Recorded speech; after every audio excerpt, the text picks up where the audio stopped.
Don't start again. What are you doing? I'm touching things. I don't think it was you actually this time. I blame the overlords of whatever. It's soccer over there. It's chaos. It's shenanigans. It's buffoonery. It's lots of stuff. We're going to talk about a lot of stuff in the first hour, and then we're going to talk about a lot of games in the second hour. That's picks of the week. And we got a weird week to talk about because last week was weird, and this week is weird because of last week being weird. And yeah, we just try to figure it out as we go. I got a question. Yeah. How did our friends at Miklan do? We'll talk about it. We'll talk about Miklan. We'll talk about a few other clubs that we will introduce you to. I don't think any of them have any sayings about 400 drunken rabbits, but we'll see what happens. We'll get into all that as we go. Picks of the week. First hour, that's one. We're going to talk about 13. That's on the list. We're going to get into Michael Carrick, and we're going to get into Club World Cup to Brazil, possibly in 2029. We're going to get into Champions League because it's match day 8 on Wednesday. We're going to talk some Ricardo Pepi and Fulham, if you've seen Goal the Dream Begins. And we will get into a little bit of NWSL / the rest of the world conversation as well. But we'll go ahead and throw this out there to start with. Probably not too many before Xabi Alonso. Well, I don't know. It might be what's left in the season. If I'm Xabi and the Liverpool job becomes open, and yes, there's a chance that it does. I'm saying I don't want it until I can actually build the team in the summer. I think you run the risk of taking it now and souring. Maybe I'm just a little gun shy after what happened with Wilfred Nancy and Celtic and other situations like this. Ange Postecoglou at Nottingham Forest. I mean, if you want to build something, if you're a manager who wants to build something, you don't want to just say, you don't want to be a relegation fight specialist guy, which means you have no tactics. And it's literally just going to be, I'm going to yell at guys. I'm going to threaten their lives. We're going to sit back and defend. And yes, then we're going to break out and run. Like, yeah, you don't need a lot of time to do that. Yes, Sam Allardyce, we're talking about you. If you want to actually coach, you would be better off taking it in the summer. You just would. You'd be able to build the team a little bit with some transfers coming in. It's a World Cup year, so that adds a little more chaos to it, but you'd be able to build the tactics you want. So if I'm Xabi Alonso and it comes open, which I don't think it will come open till the summer. I don't think, and if I'm Liverpool, I think you owe it to Arne Slot, who won a league title last year. It hasn't been good this year. And if you want to make a change, I'm not going to argue with you about it.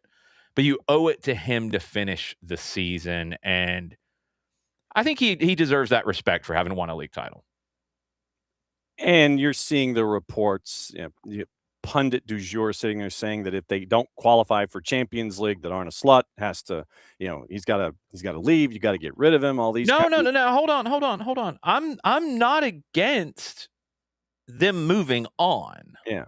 Now, you're talking about they don't qualify for Champions League. That's at the end of the year. Yeah. What, you think it's crazy to want to move on from him, period? I don't think – I think that if you – to your point that you made, hold on, John. My point is specifically if you move on from him now, if I'm Xabi Alonso, I don't take it till the summer. Right. I am saying they should not move on from him now. What you're saying and what I'm saying are two different things. That's why I need to clarify. Okay, well – What I'm saying, I'm in agreement with you specifically, but there are reports in England that you have folks saying that if he does not qualify for Champions League this year, that he should go. Yeah, but that's coming at the end of the season. That's what I'm talking about. And then you have the silly reactionary folks that are yelling at the top of their lungs that, this run of form X, Y, or Z, they've lost 2 in a row. The sky is falling, whatever. They're not at the top of the ladder. No, they've been bad. They have not been a good team this year. They have not been where they should be this year. Should they have done what they did last year?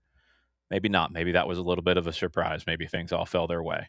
But should they be where they are this year? No, they shouldn't be. And ultimately, at a club like Liverpool, like it or not, that's gonna cost you your job. So I'm not saying it's crazy to think about moving on from him at all. I'm saying you don't do it now. You don't do it in the middle of the season. He won you a league title last year. You give him the opportunity to finish the year and finish the chapter. And if you decide at the end of that chapter you don't like where the book's going, change it. That's fine. You can do that. No problem with that. That's giving him an opportunity to fix the mistakes. No, it's all good. It's all good. It's all good. Like, it's a very important distinction. And this is why, like, when we talk on this show and we talk on SDH in general, we're not just going to blow a hot take out there and just, yay, no, blah. It's the context here, the distinction. To me, if you fired him tomorrow, that's not the right move to make if you're Liverpool, period. And if you're Xabi Alonso, who probably will be the next Liverpool manager, you shouldn't take it yet. Tell a caretaker to finish the year out. If you get to the end of the year, wherever, because they're not going to win the league title, wherever they finish, if they don't qualify for Champions League, I think it's an easier decision. But even if they qualify, if they get into the 4th spot, okay. If you make the decision at the end of the season, you know what? We think we can do better. And I think Xabi Alonso is a great coach. And if you think you improve by doing that at the end of the season, that's fine. That's the job. That's the gig. That's what you do as a coach. So I don't have a problem with that. And the pundits can, again, this is where, like, pundits can go wherever they want and yell. I'm being really clear. Make sure that he finishes the year, or I think they're making a mistake. I don't think they're treating him right. If they get to the end of the year and they decide to move on, hey, that's football, as they say. Points lost, and I know that folks look at these kinds of statistics. Fabrizio Romano, Liverpool's dropped 11 points in their last 5 Premier League games with no wins. And this was back 2 days ago was when this information was put out there. Mm-hmm. And they've also got points lost from winning positions, 6 points lost from winning positions this year. So you look at, okay, with those 2 stats, if you're looking at recent returns and an aging back line, Virgil van Dijk is not the same player this year that he has been in years previous, obviously, because you get older and slower and such. There's that. But you see all of these things happening together, all of this information pieced together. And the start that they got off to, then trying to resurrect that, and then coming back to where they are, you're trying to figure out what direction you're going in. And with all of these things that are all the points lost information, for me, I'm like, okay, how much of that is the roster? How much of that is the coach? But I think at the end of the day, the coach is. Whoa. You're going to blame the roster now after they won a league title and they spent unknown amounts of money in the summer. 450 million, yeah. But he doesn't have enough to work with. Nah, you don't get that argument here. No. He hasn't had a good season. And at some clubs, you don't get a lot of time to hope you're going to have a good season next time. And Liverpool's one of those clubs. Right. And I'm very much like, give the manager time to cook. This would be year 2, and it went downhill, I think, dramatically. We can argue about the recruitment strategy and where they recruited and what they added and should they've added and did it throw the balance off. Like, all that's fine to talk about, but you can't complain about not having enough talent. You can't make that comment. If you're Arne Slot, you can't make that comment about giving him an excuse. I think if Xabi Alonso was not available, I think it'd be a different conversation. I really do. You're talking about a club legend as a player. You're talking about a highly regarded manager who Real Madrid doesn't really highly regard managers. They want babysitters in the locker room. And look, it's worked for them. They've won things with those kinds of managers who are not asking a ton of the players. It is a little more rah-rah because they're able to just out-talent a lot of people. I think there's limitations to that. Xabi didn't fit there culturally, even though he knew it as a player. I think he fits Liverpool really well, and him being available changes this equation, in my opinion. But we have a little bit of this. I think we do.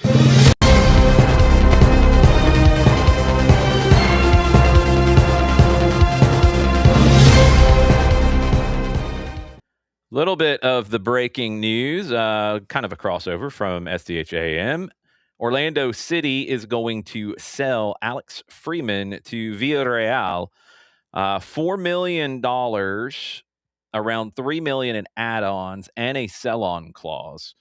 Orlando offered U22 initiative contract extensions. Freeman ready to go. Freeman also happy his club that he's developed at gets a fee. He's not leaving on a free. Freeman, I feel like all of last year we were talking this guy up. Having the chance to see Orlando City be as much as we do, I've seen him for a while and have rated him. It finally really clicked for him, and he is the prototype of a modern fullback. And he is a guy who I said last year, I want to say Gold Cup going into it, maybe during Gold Cup, he's the one that I think could take the biggest jump going into the World Cup and be the one who breaks forward into that starting 11. And I think he gives you the perfect guy to play as a right-sided center back in a 3, which is what it seems like Pochettino is settled on with this group. So love the move. Love that he's going to get to La Liga now. Love that he's going to go to a club that I think does things the right way. Love the situation all the way around. And I'm right there with you. I have wondered when that next step was going to be with Freeman.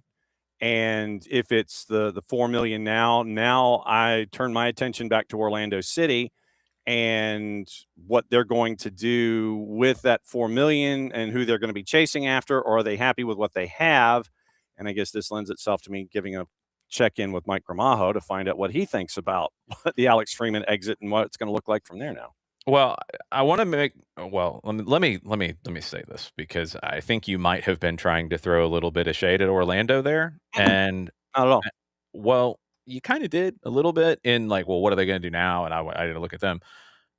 They did the right thing here all the way around. He was coming out of contract at the end of the year. They tried to sign him. They couldn't come to terms. He wanted to go. He's going into the last year. So you're making those decisions. He wants to go. There's not a contract there for him because U22 initiative, I mean, you could pretty much go wherever you want with that because he's a homegrown. He didn't want to take it. So you move on now. So you get this kind of return and an add-on. Everybody wins in it. So I think there's absolutely no shade with the way Orlando's handled it. I think you look at what they have. They have another young player, a year younger than Freeman, and I think a little bit further back. I mean, you can't expect him to be the same level. Zachary Taifi, who is a talented player, a guy that, again, I've seen a decent bit over the years, and I think he's got potential. He's not going to be a like for like, and you shouldn't expect him to be. They are a little thin on the back line right now, so you would expect him to go out into the market. Now, the question, it's not about just going out and replacing him like for like. If you believe Taifi is somebody who can be a first-team guy, when? And if you know now, okay, we can take the lumps with him. We know he's going to make some mistakes, but we're going to play him now. Cool. Then you go and you reinvest somewhere else. Maybe you go get a veteran to back it up. If you're like, well, we think he could be a first-team guy, but he's not right now, and we need to get somebody because I think Orlando needs to be competitive. Okay, then you got to go spend. So it really depends on where you rate Taifi, because you have another kid, a 20-year-old coming up. And to me, I'm never going to just go sign somebody to sign somebody in that situation. If he's ready, play him and take your lumps and develop him. If he's not ready, and I think he's in the ballpark, but I'm not seeing him every day. If he's not ready, then you need to figure out, is he never going to be ready? Then move on, period. Don't string him along. And if you think he's going to be ready, but not yet, then that's going to affect like what you go do. That's going to be the challenge. Sorry, I was also doing the math of the 7 players that Liverpool had signed in the offseason, trying to figure out productivity this year while we were a lot. And again, Arne Slot cannot complain about not having enough talent. If he does, I would laugh him out of the room and revoke his credentials right away. Ekitike has 8 of the 14 goals. It's not about that. It's not about that. Talent. It's not about like performances. It's talent. And D. Graham, I thoroughly disagree with your sentiment in the chat. I'm going to leave it there. I am not going to sanction that move at all. Let's see. So we were going to talk about Michael Carrick a little bit. We're talking managers, so it all fits. You've got a decision to make in Manchester here because you've got a situation where you thought you just brought in a caretaker, get you through the end of the year, you see what's available. Because look, at the end of the year, you could have Mauricio Pochettino available because I think he'll go back to the Premier League. You could have Carlo Ancelotti, although there's a lot of talk in Brazil, they're going to sign him to a new deal. Maybe he digs Carnival. I don't know. You could have, I mean, there's the crazy scenario where you have Lionel Scaloni available if you want to go down that road, even though he's never managed at the club level. There's quite a few different managers that are going to be at the World Cup. Thomas Tuchel. I mean, if you're Manchester United, you didn't want to hire somebody now. I said it when he was let go at Real Madrid. I would have put a blank sheet of paper in front of Xabi Alonso and said, whatever you want. But I don't think Xabi Alonso would take another job in England if it's not Liverpool. But I'd still put blank sheet of paper in front of him and see what he says. But if you've decided, okay, cool, we're not going to hire anybody right now. We're going to look for Pochettino. We're going to look for Tuchel. We're going to talk to these folks. We're going to see what's available in the summer. Cool. Michael Carrick's complicating that scenario right now. Mm-hmm. Michael Carrick is making it a little difficult for you to settle in on this right now because he's winning and he's winning big games. And Jarrett Smith's team is not winning, and I am thoroughly enjoying the misery of Celtic these days. Sorry, Jarrett. No, nothing personal. I just don't like your team right now. I like how I just rolled in and immediately get hit by a bus. Yeah, you know, I'm fired up today. Michael Carrick that's is fine. complicating life. Martin O'Neill maybe complicated things for Celtic a little bit. We've been over this. We don't need to rehash. The Celtic, again, we reiterate, simple answers are not really a possibility, especially in world soccer. Oftentimes it's not you just do A, B, and C. It's not that simple. It's oftentimes very complicated. Celtic situation is complicated and was done in by basically multiple years of ham-handed. The people making decisions had the Manchester United is not too far off from that, honestly. Manchester United and Ruben Amorim and him losing his job and the people who lost their jobs before Ruben Amorim, pretty similar story, to be honest. Yeah, and Celtics going to keep Martin O'Neill there. They're in third place right now. They're going to keep him through the end of the year. Watch them hire some Scottish retread. By the way, you want one really dumb rumor that connects both of these teams, or sure. I'm sorry, connects both of those countries? Sure. I believe it was Talk Sport was floating the idea that after the World Cup in the summer, Steve Clark could be a name to watch for Manchester United. Oh, no, I did not receive that. That's hilarious. Wow. Yeah. Steve Clark, Man U, baby. I think he could manage because Scotland national team and Manchester United are like comparing apples to freight trains. Yes. But I think he is capable of managing. I think he has the right personality to manage the men. Yeah. However, the actual functional style and tactics, it's too big of a club with too big of ambition for him. Like to be playing. If he went to Celtic, it would not shock me. Okay. If he went to a mid to lower tier Premier League team or an upper tier championship team, okay, that's fine. Steve Clark, North City. Yeah, please put. That's not bad. Please put Steve Clark at Wrexham. I want all of the people associated with Wrexham to have to endure Steve Clark. No, they might get promoted again, especially if they keep winning games. They really might. They pulled one out this week, man. They might do the 4 in a row. Is that 4 in a row? Yeah, it would be 4. They've done 3. Mm-hmm. Yeah, it's crazy. What are you drinking tonight? Kickstart. John is drinking a Kickstart at 8:23. That's dangerous. I mean, I got rum and Coke, so. I mean, I got the Fernet and Coke. I'm keeping it simple. Yeah. But I mean, but, if Norwich gets relegated, they won't hang on to Philippe Clement. So then that would create an opening, which would make sense. He could go to Leicester. They're available now. Yeah, because Cifuentes got dismissed yesterday, as a matter. Yes. And they're bringing back one of their former players as thinking about bringing back a former player as a caretaker manager. Yeah. Now here's the thing with Carrick, just to That keep in always mind. works. It can fail too. There's no guarantees in any of this. And I think Carrick kind of shows you a little bit of that, because nobody expected Manchester United to beat Arsenal and beat City in the same week. Nobody saw that coming. Nobody predicted it. There was not anybody who had that on a bingo card. And it's not that Michael Carrick did anything complicated. He honestly kept it from being complicated. He's pretty much made everything simpler. He's kept everything just pretty basic in a way. And that's probably what this team needed. And maybe he's recognized that. I think you do have to be careful. I'm not thoroughly against them hiring him at all, because he has been a very well thought of young manager.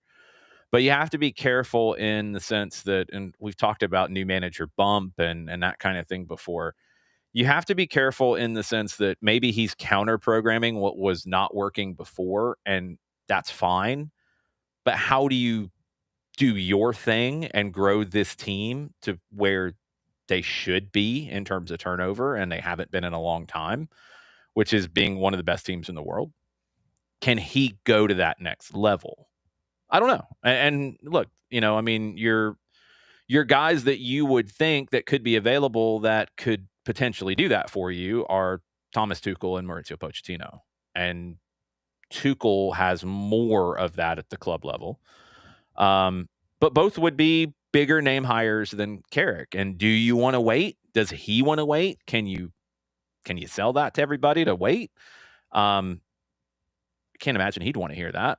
So it's a complicated situation, and it wasn't supposed to be. They were just supposed to be meh, okay, a little bit better than Amorim. Now they're actually pretty good, and they're in fourth, and whoa, things are crazy. That guy might have to cut his hair. He might. I can't remember what the bet was that he what had to happen for him to cut his hair. In a row? Okay, yeah, slow down. He might not need to sharpen the scissors yet. Let's jump over to the Club World Cup. Some news came out today. 2029 Club World Cup, the next edition. Everybody mocked this tournament and then kind of got into it. And then after it was over, there were some people who started trying to mock it again. Brazil wants it. Brazil has formally asked FIFA to host. This would be 2 years after the Women's World Cup. Government's involved. The Brazilian Federation is involved. They're the first formal bidders on record. There's been talk about Qatar. There's been talk about Saudi Arabia. There's been talk about, I think, Morocco was included at one point. You could probably think maybe they would do like a Spain-Portugal thing as the lead into the World Cup in 2030. Brazil could work. And I think with the Club World Cup, if I'm FIFA, and you got to be careful about these sorts of things and how you structure it, they rotate where the World Cup is, right? They try to have it in different continents on a regular basis, and there's a rotation. Now, I think that has shrunk over time where there's less people that can actually host the World Cup. The Club World Cup isn't crazy far off from that, but you can play it in smaller venues because you're going to have some of those games that are just not going to draw as much. Okay, you can have some small venues mixed in. But Brazil's got the venues, no problem. They still have a decent bit of the infrastructure from 2014 when they hosted the World Cup. You've got the 2027 Women's World Cup that will refresh a lot of things. I think it is really smart, and I don't know about y'all, if I'm FIFA, to have the Club World Cup outside of Europe. Sorry, European teams. You're going to have the majority of the teams in the tournament. But go somewhere else. Because I think that makes it an even better tournament if you do that. I think this is going to be a big deal each time they have it. It's going to get bigger and bigger. No, and I mean, Jared, it gives the rest of the world to host an event like this. You grow the game. Obviously, if you want it to be a Club World Cup, to have it places other than just Europe.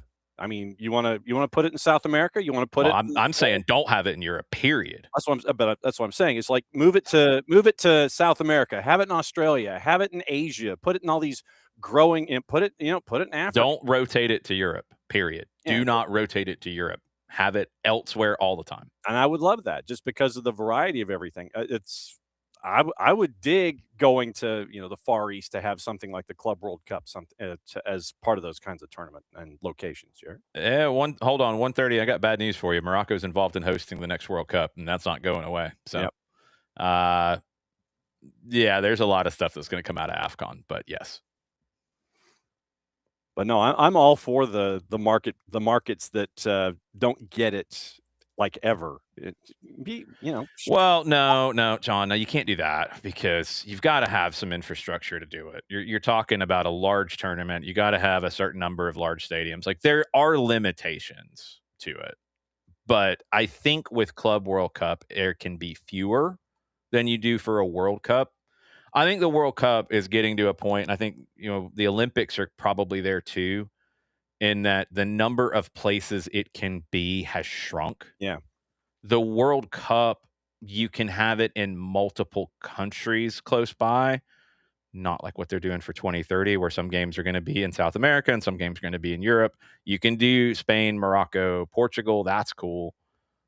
The games in South America are stupid. But anyway, you can do it in a couple different places, a few different places, but it's limited. I think the Club World Cup is more open to do it like they do with youth national team World Cups, things like that, where you can have it in some smaller places. The Club World Cup is going to be your second biggest tournament, in my opinion. So that's going to limit it a little bit where you can have it, in my opinion. I think eventually you rotate it back to Europe because if it does all the things that you want it to do, like you build it up and it becomes, because I feel like it's always been on the periphery before this year. Like before it was the a big deal blown deal, it was like I think way back in the day, and a little bit of this from Celtics history, like just the Intercontinental Cup was a big deal, but it was a bigger deal in South America than it was in Europe. Then it kind of went away for a while. It went away in terms of what was that? Oh, that was me cleaning the oh, fair enough. That was aggressive. Wow, dude. Yeah, dude. This laptop is old enough to. This is a pre-Atlanta United laptop. Like, still kicking though. Like this thing is old. This thing is old, beat up. Yeah. Yeah, this thing has seen some stuff. It works enough to do this and like not much else. Fair enough. Anyway.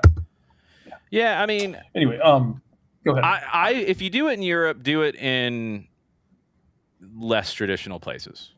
I just think this is such a huge opportunity to grow the game.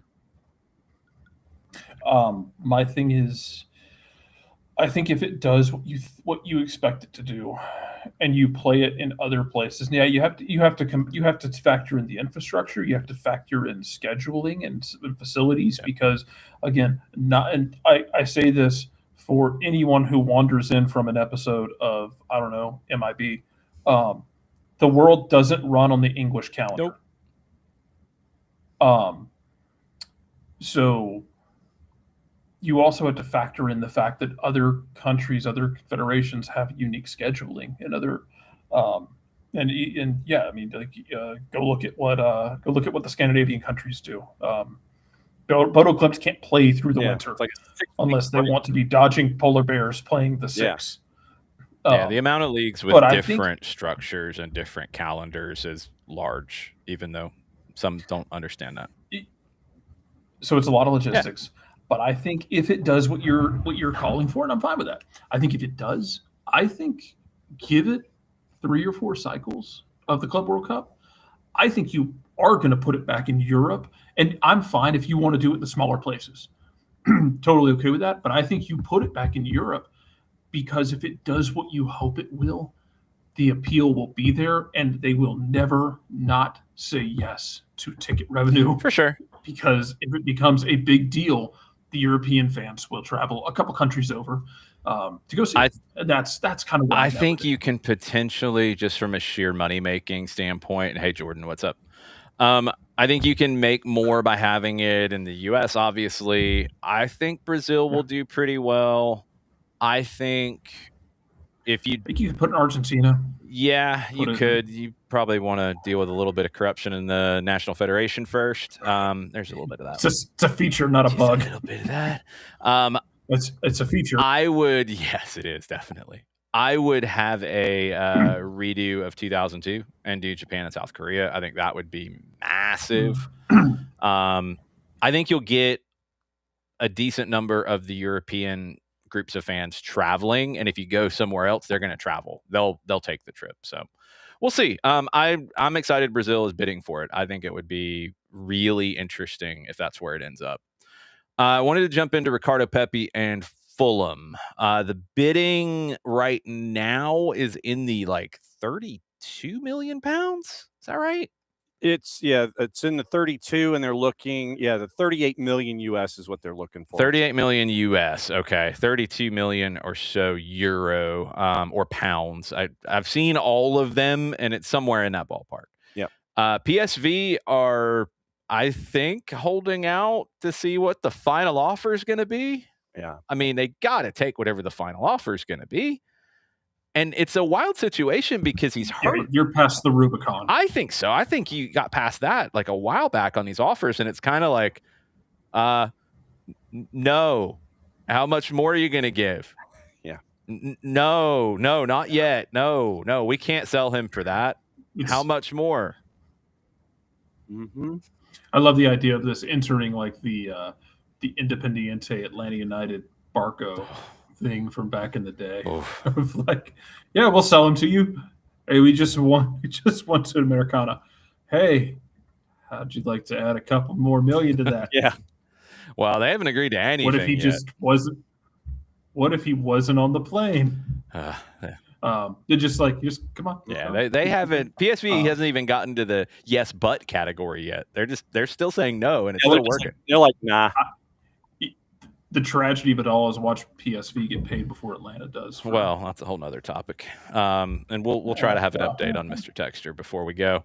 It would be a long-term deal. He's hurt right now. He's got a broken forearm, and he's not going to be back until mid-March. So it's kind of interesting that Fulham is being this aggressive right now. They do need a long-term striker. I mean, Raul Jimenez is getting up there. It's a spot where American players have done well historically. So I think some of the stereotypes are not there where they are in some other clubs. I think it's a great thing for him. I think it's a great thing for what he can be because he's got the potential to be the best striker in the pool. Go into that level and go into that league. I think that could help him a lot if they figure this out. I think PSV will ultimately, I think they'll say yes to what the number on the table right now. But it seems like Fulham is going to keep adding some numbers to it. I mean, yeah, if Fulham's going to keep adding, it's like, well, who are we to say no? It's like, well, what's it worth to you? Well, you keep saying no to get them to add more, but there's a line somewhere. Yeah, and it might be the deadline in the window. So, yeah. Here's the thing, though, John. You don't want to be PSV and be like, no, we need more. No, we need more. No, we need more. And then Fulham, around the back door, is talking to somebody else, and they say, okay, well, fine. Well, they wanted more, so we got this guy instead. Because they're looking at, I think, Oscar Bob at Manchester City as a plan B. Is that a plan B? I don't think that's a plan B. But, I mean, seriously, if somebody's going to sit there and continue to say no, there's only so many times when you can sit there and say no before you sit there and yeah, okay, fine, we're going to go someplace else. Yeah, Oscar Bob's not a plan B, John. Oscar Bob is a separate deal entirely and different position. So that adds to it, in my opinion, for why it'd be a good thing for Ricardo Pepi. It'd be a good thing for this because Fulham are spending. And look, this is the situation that you've got this level of team in England getting to. They can be more aggressive because they have so much TV money coming in. They have so much revenue coming in from the league. They can go and outspend a PSV, no problem. They can go and outspend everybody else outside of the clubs bigger than them in their own league. So they can be aggressive here. It does put some pressure on Ricardo Pepi, though, to perform. That kind of number is definitely going to put some pressure on him. Again, you mentioned if I think he has shown he can perform before, and I think so if too. he can, I think he can go there and take that next step and draw more eyes to him and to what this pool is capable of too. And yeah, it's a I don't hate the move for him, especially considering it's the kind of move where if you're going there, they're going to give you for what they're paying you. They're going to give you every chance to see you're going to get minutes. It's not like you're going to. Yeah. It's not like you're going to a super club where they're going to park you on the bench or loan you out to a B side somewhere. You're going to get every chance to go out there and impress on a big stage. That should be the kind of move guys strive for if they are in the right headspace for that move. Yeah, 100%. Fulham last year, by the way. Yep. 135.5 million pounds of payments, central payments to them, middle ground in the Premier League. They made 135.5 last year from the Premier League. Yeah, I mean, you can go and outspend most teams in Europe with that. Not Barcelona, even if they're broke, they still keep finding money. Not Real Madrid, not Bayern, although you're not that far off. Not PSG when they really want to do something. You can outspend anybody in Italy with that kind of money coming in. So you can go and do what you want to a pretty large point, and it opens up a lot of doors. I'd love to see it happen. I think it will. I'm a little surprised that the number's gotten this high. PSV should be very happy with the number. Everybody should be happy with the number because Fulham can spend it. Like, that's the thing, is it's kind of like the argument that everybody got bent out of shape when I think Michael Jordan got not indicted, but it came out that he was gambling like $10,000 on the golf course. And everyone's like, oh my God, it's so much money. To Michael Jordan, that wasn't. No, it wasn't. So to Fulham, the man was spending thousands of dollars playing quarters. Yeah. I mean, it's fine because he had it. Like, Fulham has the money, so they can spend it, and they can spend whatever it takes to get the deal done. So it's not crazy in that sense. You do have to take into account who is spending and what kind of money they're bringing in from the league. So if this was like Juve spending it, it'd be like, whoa, wait a minute. But it's Fulham. They have that money. That's crazy to say, but that's the reality of how far ahead financially the Premier League is. Speaking of being ahead financially, let's go to the Champions League. It's match day 8 on Wednesday. Everybody plays at the same time. Everybody but 4 teams have a shot to be in the knockout round. That is exactly what you want with this format. I've loved the change in format. I think it is absolutely the way to go. UEFA nailed it with this. You've got pretty much every game with something on the line. I think Arsenal and Bayern are both fine. Bayern, is there a weird scenario where they jump Arsenal? It would be really weird. Arsenal's trying to go 8 for 8, which would be amazing. And they need the momentum after what happened over the weekend. But then pretty much everywhere else in the table, you've got drama. And I think the biggest drama you have is Napoli and Chelsea. I think that is the game. We'll have it in picks of the week, but Napoli and Chelsea, because right now Napoli is on the outside looking in. They're level on points with PSV in 22nd, Athletic in 23rd, Olympiacos in 24th, and also Copenhagen behind them, all on 8 points. 9 points, there's 3 teams there. 10 points, there's 2 teams there. Napoli could get to 11, which would put you to 16th if everybody ahead of you doesn't win, which is not going to happen, but still. But if you don't get something here, and I think you need a win, you're not advancing. And then that starts to open a door, as we've talked about, managers who could be available, Antonio Conte. Because De Laurentiis is crazy. He was going to move on from him potentially after winning the league title last year, but it didn't. Now Napoli are dealing with playing midweek games that are difficult, and you're seeing the stress on the squad coming in after a 3-0 loss to Juve. Not in a good spot, backs against the wall. But Chelsea has a lot to play for here too, because right now they are in the 8th spot, which means they would avoid the play-in round. 2 less games to play. Every major club wants that right now. but they're on 13 points, which so is PSG and Newcastle, who are 6 and 7. Yeah. You're 8. Barcelona, Sporting, City, Atleti, and Atalanta are all on 13. Mm-hmm. So there is a lot of wiggle room in this table. Your games in this round, just quickly blowing through them. Athletic Club hosting Sporting, Liverpool hosting Karabag. Karabag's going to get into the knockout rounds, it looks like. Barcelona and Copenhagen, Monaco and Juve, Ajax and Olympiacos, PSG Newcastle, that is also in picks of the week. Dortmund and Inter, Napoli Chelsea, like we talked about, Eintracht Frankfurt and Tottenham Hotspur, Atleti hosting Bodo Glimt, Leverkusen hosting Villarreal, Arsenal hosting Kairat Almaty. Arsenal's going to be fine. Yeah. Pafos and Slavia Prague, City hosting Galatasaray, Benfica and Jose Mourinho hosting Real Madrid, Club Brugge hosting Marseille, Union Saint-Gilloise hosting Atalanta, and PSV hosting Bayern. All the games. What? Oh my God! What if he beats Real Madrid? He would have a lot to say about it. He would. It would be Faulkner-esque, and it would be amazing. I would immediately tune into the press conference. I'm not going to lie. They're on 6 points. They're on 6 points. They have a shot to jump. They're in 29th. They're on 6. They can get to 9 if they win at home. They'd need a lot of help, but that would be the great escape. Yeah, they'd be like in the neighborhood of 20th or 21st. Yeah, but I mean, it depends on what everybody else does. You can't really say that.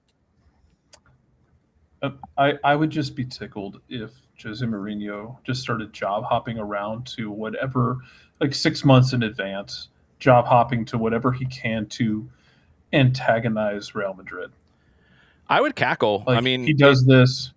If you ever get the chance to study like Jose's time in Madrid, that's where he lost his mind. That's where he became like the Joker. Like he thought there were spies, moles. He had bugs. Like the place swept for bugs. Like, I mean, it was really Looney Tunes. And look, he was broken. It broke him. Like I think is what it was, because his time, his rise to that point. What really broke him is not getting the Barcelona job. That's where it started to slip. But then he got the opportunity to try to kill Barcelona, and that's what broke him. That obsession's what broke him. Because if you go from early stages to Porto to Chelsea to Inter and doing the treble, and then being hired to take down the guy who got the job you really wanted, which was Barcelona. It was Pep and it was Jose.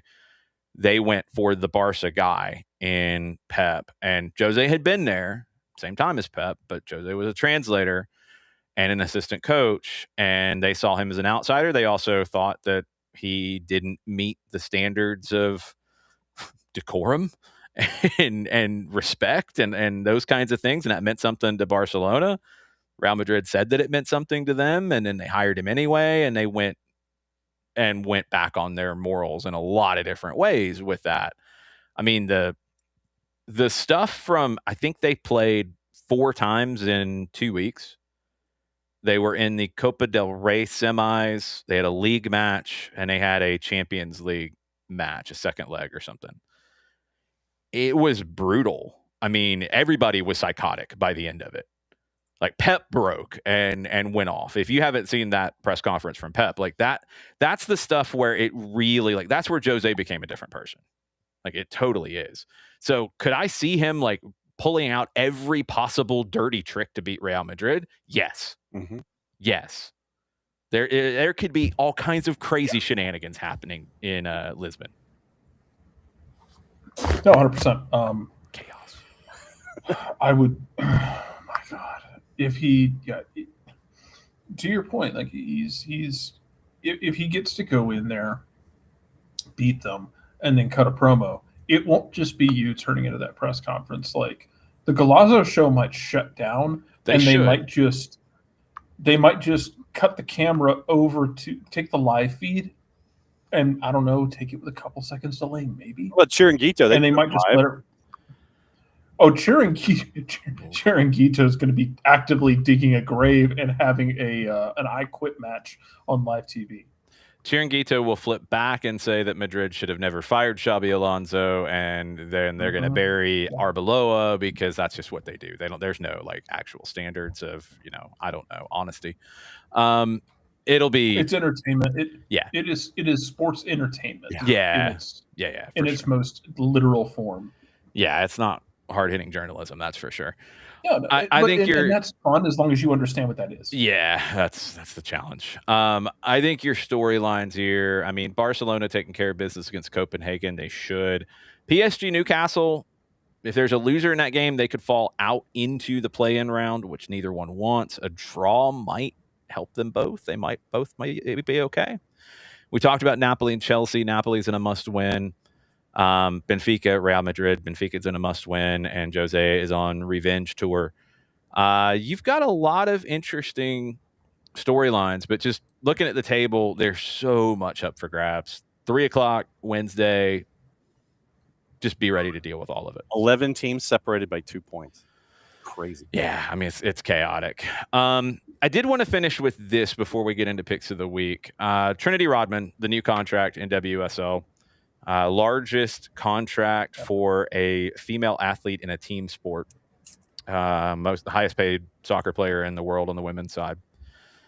The league changed rules to be able to get this done. That shows you how important they took Trinity Rodman. And it shows you, I think, the threat that other leagues in the world are. And I don't know if anybody's really had this like real conversation. And I'm fascinated to see it play out in front of us over the next few years with Atlanta coming into NWSL. But there's always been, and this is the one that it feels even more wild than the disparity, depending on who you talk to, about where MLS ranks in the worldwide rankings and where other leagues rank. Or I think you have like a kind of an understanding at the top, like what it is. I don't know if you do on the women's side. And I think the Women's Super League, with the investment that they've had, has started to change it, but it's not league-wide. I think the La Liga F, Barcelona is amazing. Real Madrid has invested. And that's about it. You've got some others. The French league is pretty good, and it's like all of them are top heavy.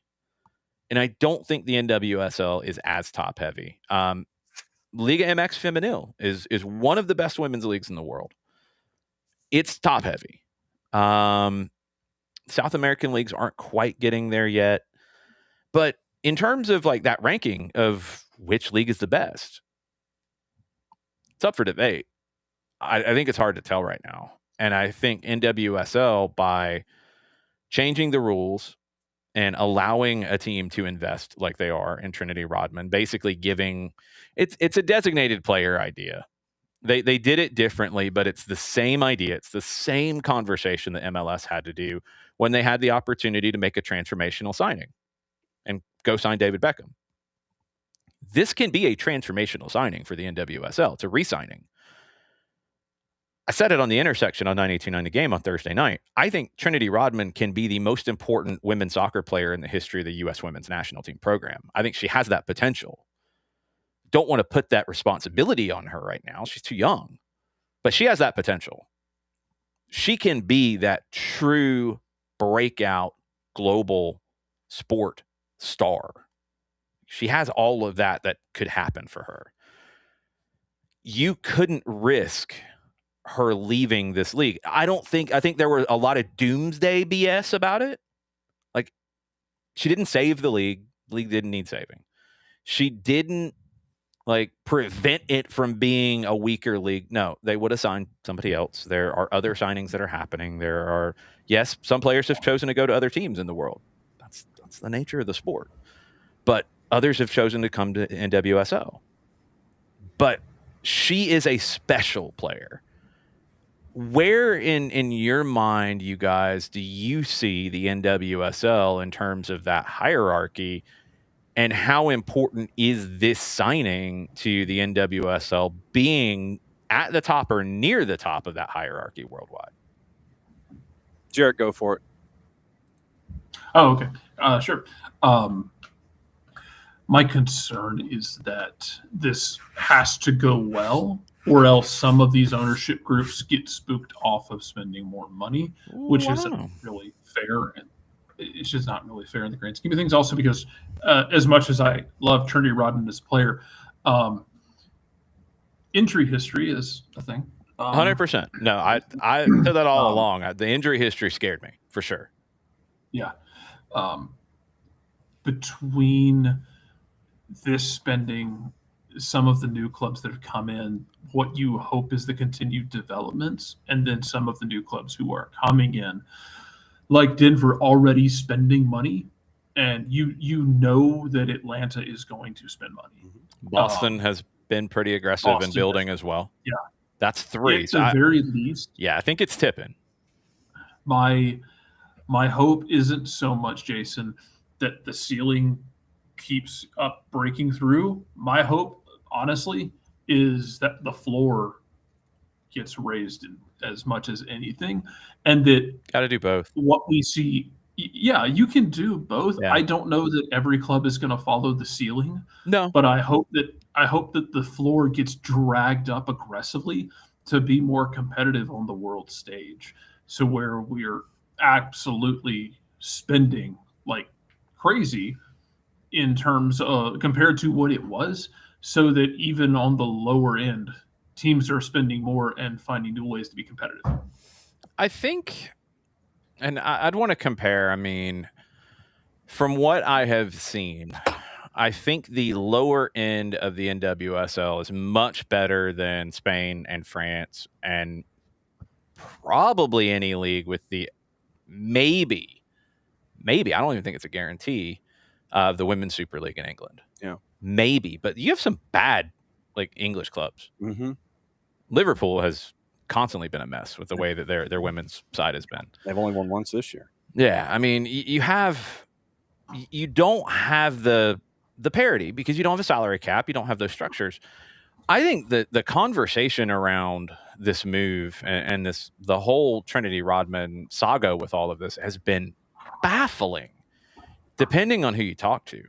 Because I think for all of us that have followed MLS and its growth, NWSL is in a really similar place to where MLS was around designated player rule evolution. It's at that point where, yes, there is still absolute value in having a salary cap.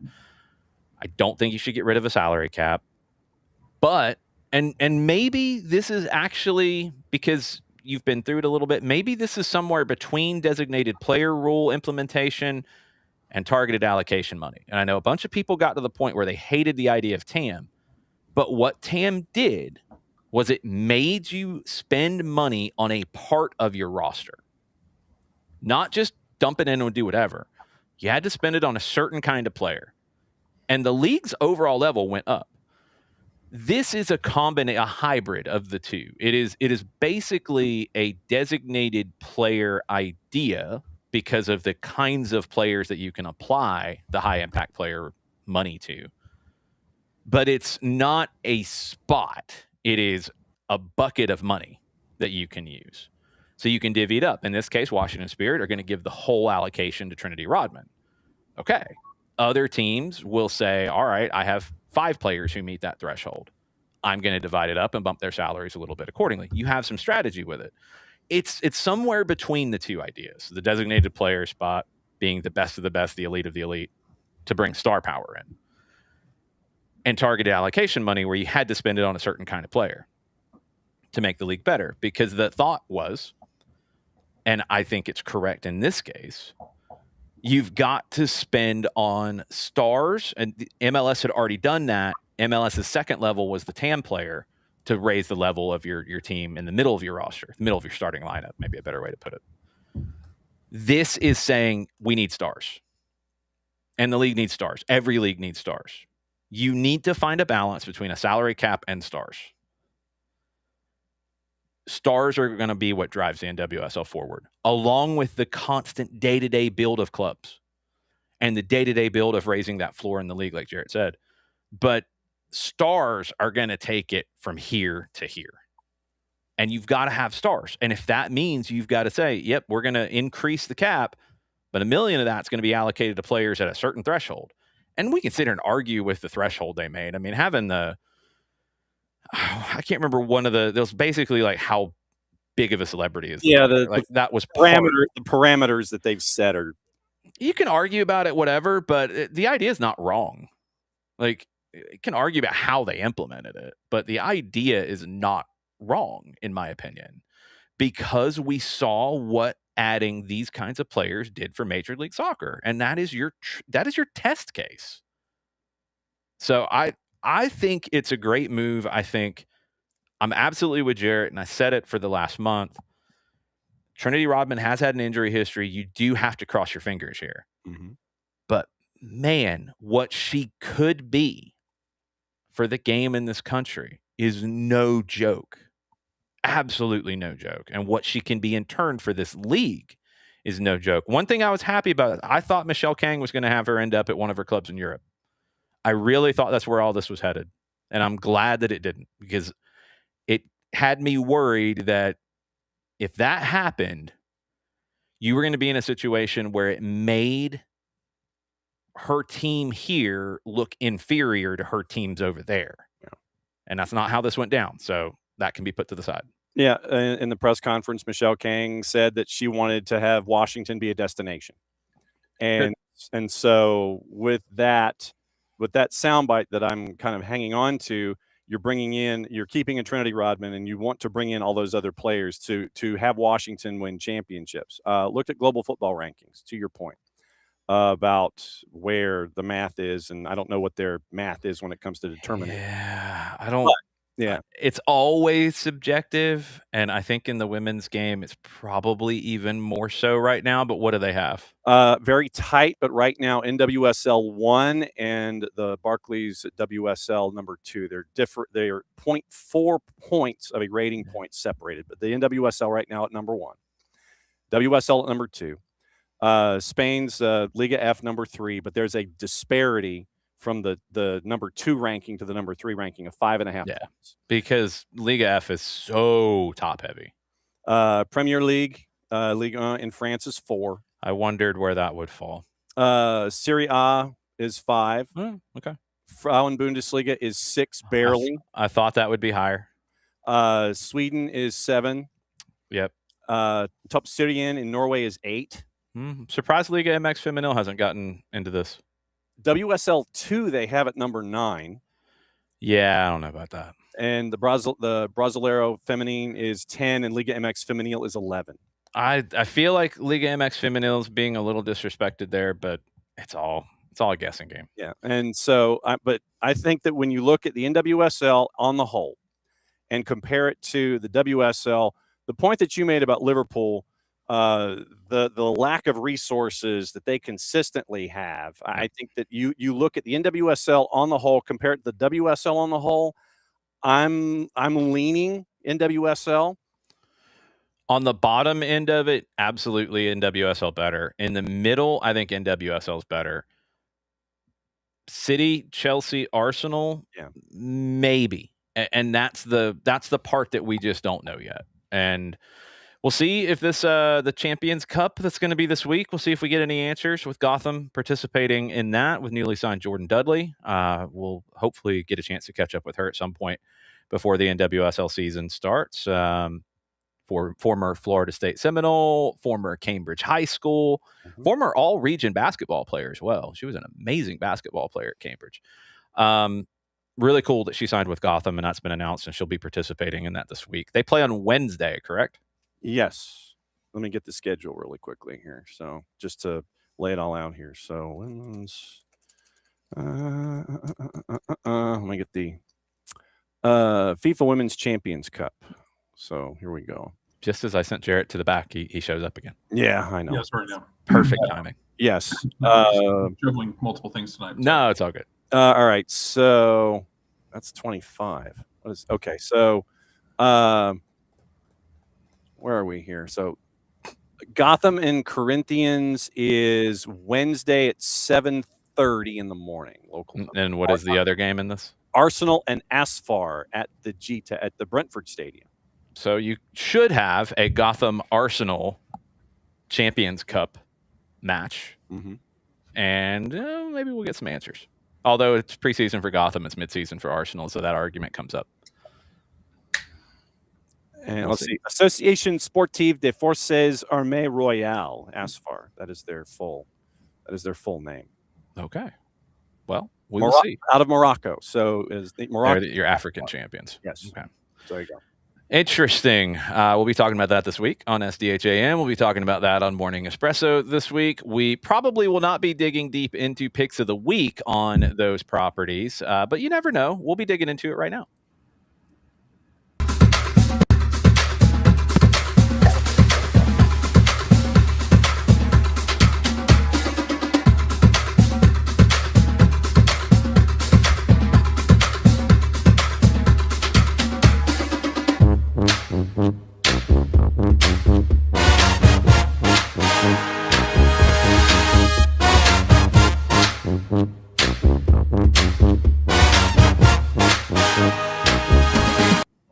I really want the horns isolated and just like make that my walk-in music. There has got to be a band that we know in high school that if we gave them that sheet music, that they would do it live at a performance for us.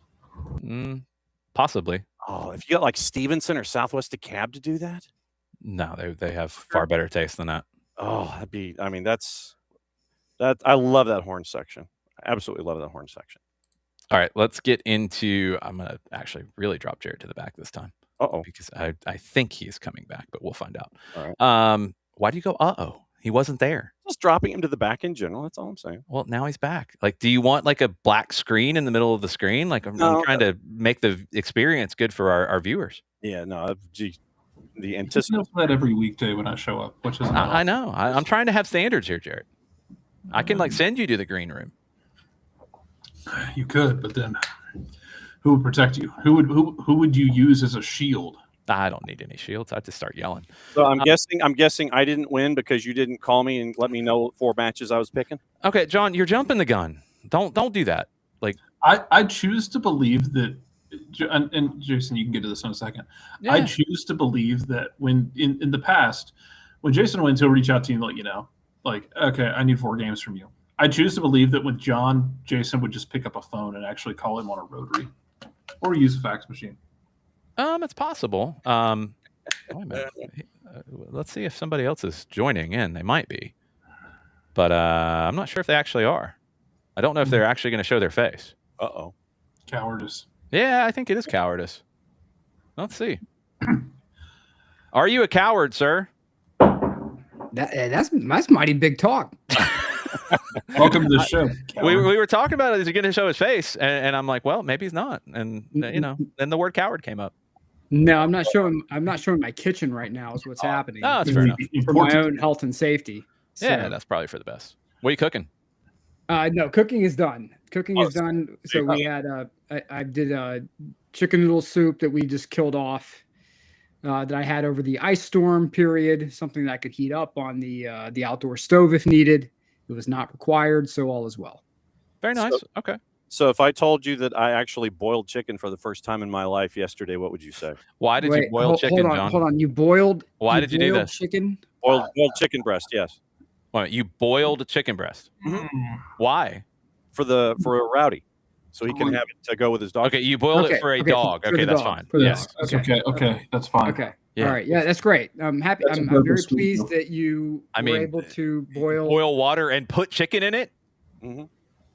You wanted a gold star for that? No, I just wanted to see what the level of surprise and shock would be that I actually was over a stove performing a cooking function. I was afraid you ate it, and I was going to yell at you for it. No. 25 minutes with boiling water to make sure that it was there for the rowdy man to add to his food.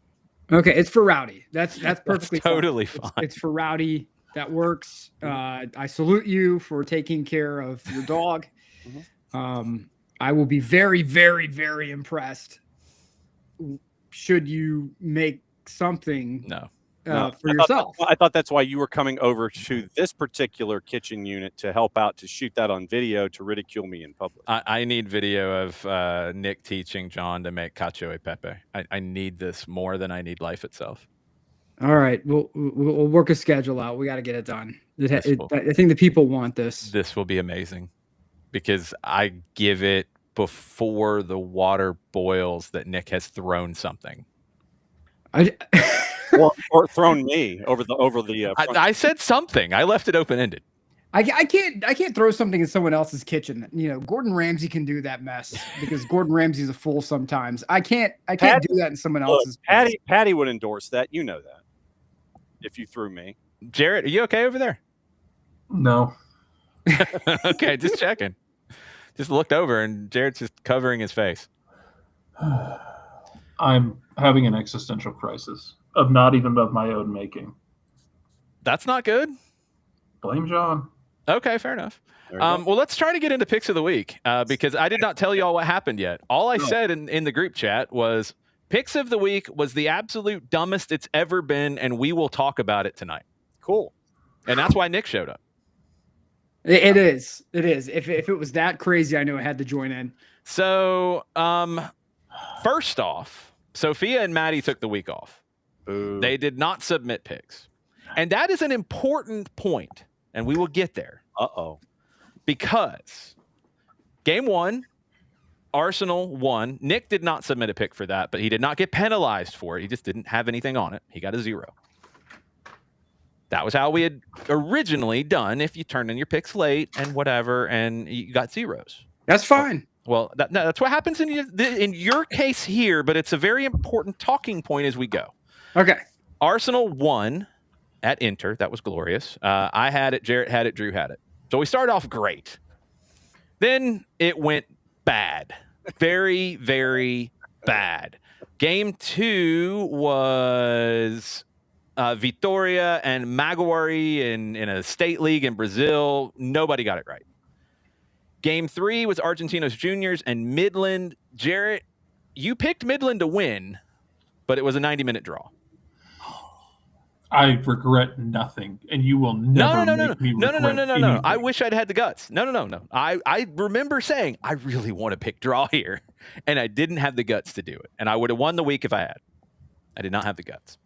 That was a draw. Midland won in the shootout, which is amazing that you have an Argentine team named for a railroad company in Argentina named Midland, and their nickname is the Undertaker, and they win. They beat the 8th frame, and the keeper basically waved everybody off. The keeper saved it, and he said, "Get out of the way. I'm going up there to win this thing," and he did. It was glorious. See, Nick has the decency to not host his segment of the show from a murder basement. Yes, Nick has a nice setup. That is very nice. So that was game 3. Game 4 was Ferencváros and Panathinaikos, and Drew was the only one who got the draw in that one. So he jumped into the lead by a significant margin. Game 5, everybody picked Mamelodi Sundowns, and it was a draw with Al Hilal of Sudan. That's a big result for Al Hilal of Sudan. So we all got that wrong. Game 6, it was Independiente Medellin and Deportivo Cali. And Deportivo Cali won. Jarrett was the only one who got it right. So that got him to 150. Wow. Drew was on 190. Everybody else was negative. John, you had missed everything up to this point. Nick, you had missed everything you had submitted a pick for up to this point. It's a bad week. Game 7, it was a draw between Milan and Roma. And John and Nick were the only ones who got that right. So you went from -6 to -3, John. Oh, boy. And Nick, you went from -5 to -2. That put Drew at 90 and put Jarrett at 50. So we go to game 8. Game 8, and nobody got the prop bet either. Nobody was even close. There were a ton of goals in Champions League last round. Mm-hmm. So nobody even got it. Nobody was close. I thought I was guessing high when I did mine. Wasn't even close. You said 48, and it was 61. Not even close. But everyone else was at like 30. Yeah, I went 41. 40, Yeah. 44, yeah. Game 8 was in Guatemala. Game 8 was a glorious match. Nick, you missed this discussion last week, and I'm really sorry for you. Oh, my God. Nick. We learned about some Aztec mythology last week. Oh wow! We went deep because it was Mictlan and Deportivo Guastatoya, and Mictlan. Jarrett, correct me because you were doing the research. Mictlan is like Aztec purgatory? Aztec underworld. Underworld? Just underworld. Okay, not purgatory. Underworld. And they are the conejos, the rabbits. And the rabbit has a symbolism in the Aztec underworld. Why, Jarrett? The number 400 has a significance of basically being an infinite number. So it's not infinite in our world. It was infinite to the Aztecs. Yeah, they thought 400 the number was 400 had like anything. a significance of being like an unobtainable number of like it might as well be a billion for us or a Google gazillion. Whatever. Sure. There is a saying in the Aztec culture about being drunk as 400 rabbits, because apparently the gods, like, there were 400 different ways to get drunk, which means there were infinite ways to get drunk. So the 400 drunken rabbits that were the mascot of the club that symbolized the underworld. I'll have to pull it up, and I'll pull it up and pull details in a minute when Jason's vamping. But basically, the Aztec underworld basically told Dante and Virgil they ain't shit. Yes. Because it was like, I think it was when you died, it was a 4-year journey through 9 levels, or a 9-year journey through 4 different levels of the underworld. One of them involved climbing over mountains that were actively exploding. One of them involved like going through a field with flying pieces of obsidian flying through the air. There was darkness and jaguars. There were jaguars. It's amazing. That was separate from the rabbits. Like the thing about the rabbits that was crazy was the 400 drunken rabbits in Aztec mythology. Like, I think either all of them or a lot of them have names. Yeah, all of them. Yes. And they have like different stages of drunkenness. So, wow. So we were probably, you could tell who was on the show and who wasn't, because everybody on the show last week picked Mictlan because we're picking the drunken rabbits. And then Drew and you picked Guastatoya. Well, it was a draw. So everybody got it wrong. So for the first time, maybe ever, the first time in the recontinuation of Picks of the Week, no one finished in the positive. Drew was -10. Jarrett was -50. Nick, you were -300. John, you were -400. I was -450. Now, this is why it was important to make a distinction that Maddie and Sophia did not turn in picks. And generally, as we did in Nick's case, because they would have tied to win. But no, you cannot win that way. Commissioner made a rule. All right. You can't win that way. No. I'm not gonna. That is not allowed. If you miss a pick, okay, that's fine. You get 0. I'm not gonna dock you 100. No, but if you don't turn in picks, you cannot win that week. Now that's equitable. Yeah, that seems fair. So nobody won this week. Nobody can win in negative. There is no winner. That's the commissioner's ruling. Okay, that's fair. No, you're negative. You cost the people juice boxes. Nope, you can't win. No, that's Vegas rules. I think that's fair. Yeah, I think you don't that get works. to leave with a car if you bankrupted yourself playing craps. No, and the people who didn't walk in, they don't get anything. No, they don't get to win. No. So no wins for Maddie and Sophia. No wins for anybody. No, we all stunk. We were terrible, and we apologize to the people. Okay, but we did give you 400 drunken rabbits, so I think that's a win. Yeah, the 400 drunken rabbit gods were the children of the goddess of alcohol. Oh yes, there was more about the drunken rabbits. Jarrett, you want to give the quick? The 400 thirsty rabbits stood for the infinite ways in which people could intoxicate themselves, which is infinite. No. Talk about how the drunken rabbits were fed, Jarrett. Oh yeah, they all suckled at the teat of the goddess, who had, I guess, 400 opportunities at once. Yes, that was part of the show last week. Romulus and Remus ain't nothing, Jack. Yes, Mictlan is our new favorite team. The traditional drink of the Aztecs was called pulque, which is fermented agave. And that was what the rabbits were. And that's what the rabbits were drinking. They weren't drinking milk. They were not suckling milk. They were suckling fermented agave. Yes. And we learned there is was it a mezcal that was 400 Yes. conejos? Yes. Yep. Yeah. So lots of things we learned last week. I'm a huge fan of this. I'm It was completely on board. It was an amazing story. Mictlan, we did give them the SDH bump because they played in the midweek before this game and they won. They beat Municipal, who's one of the Grandes from Guatemala.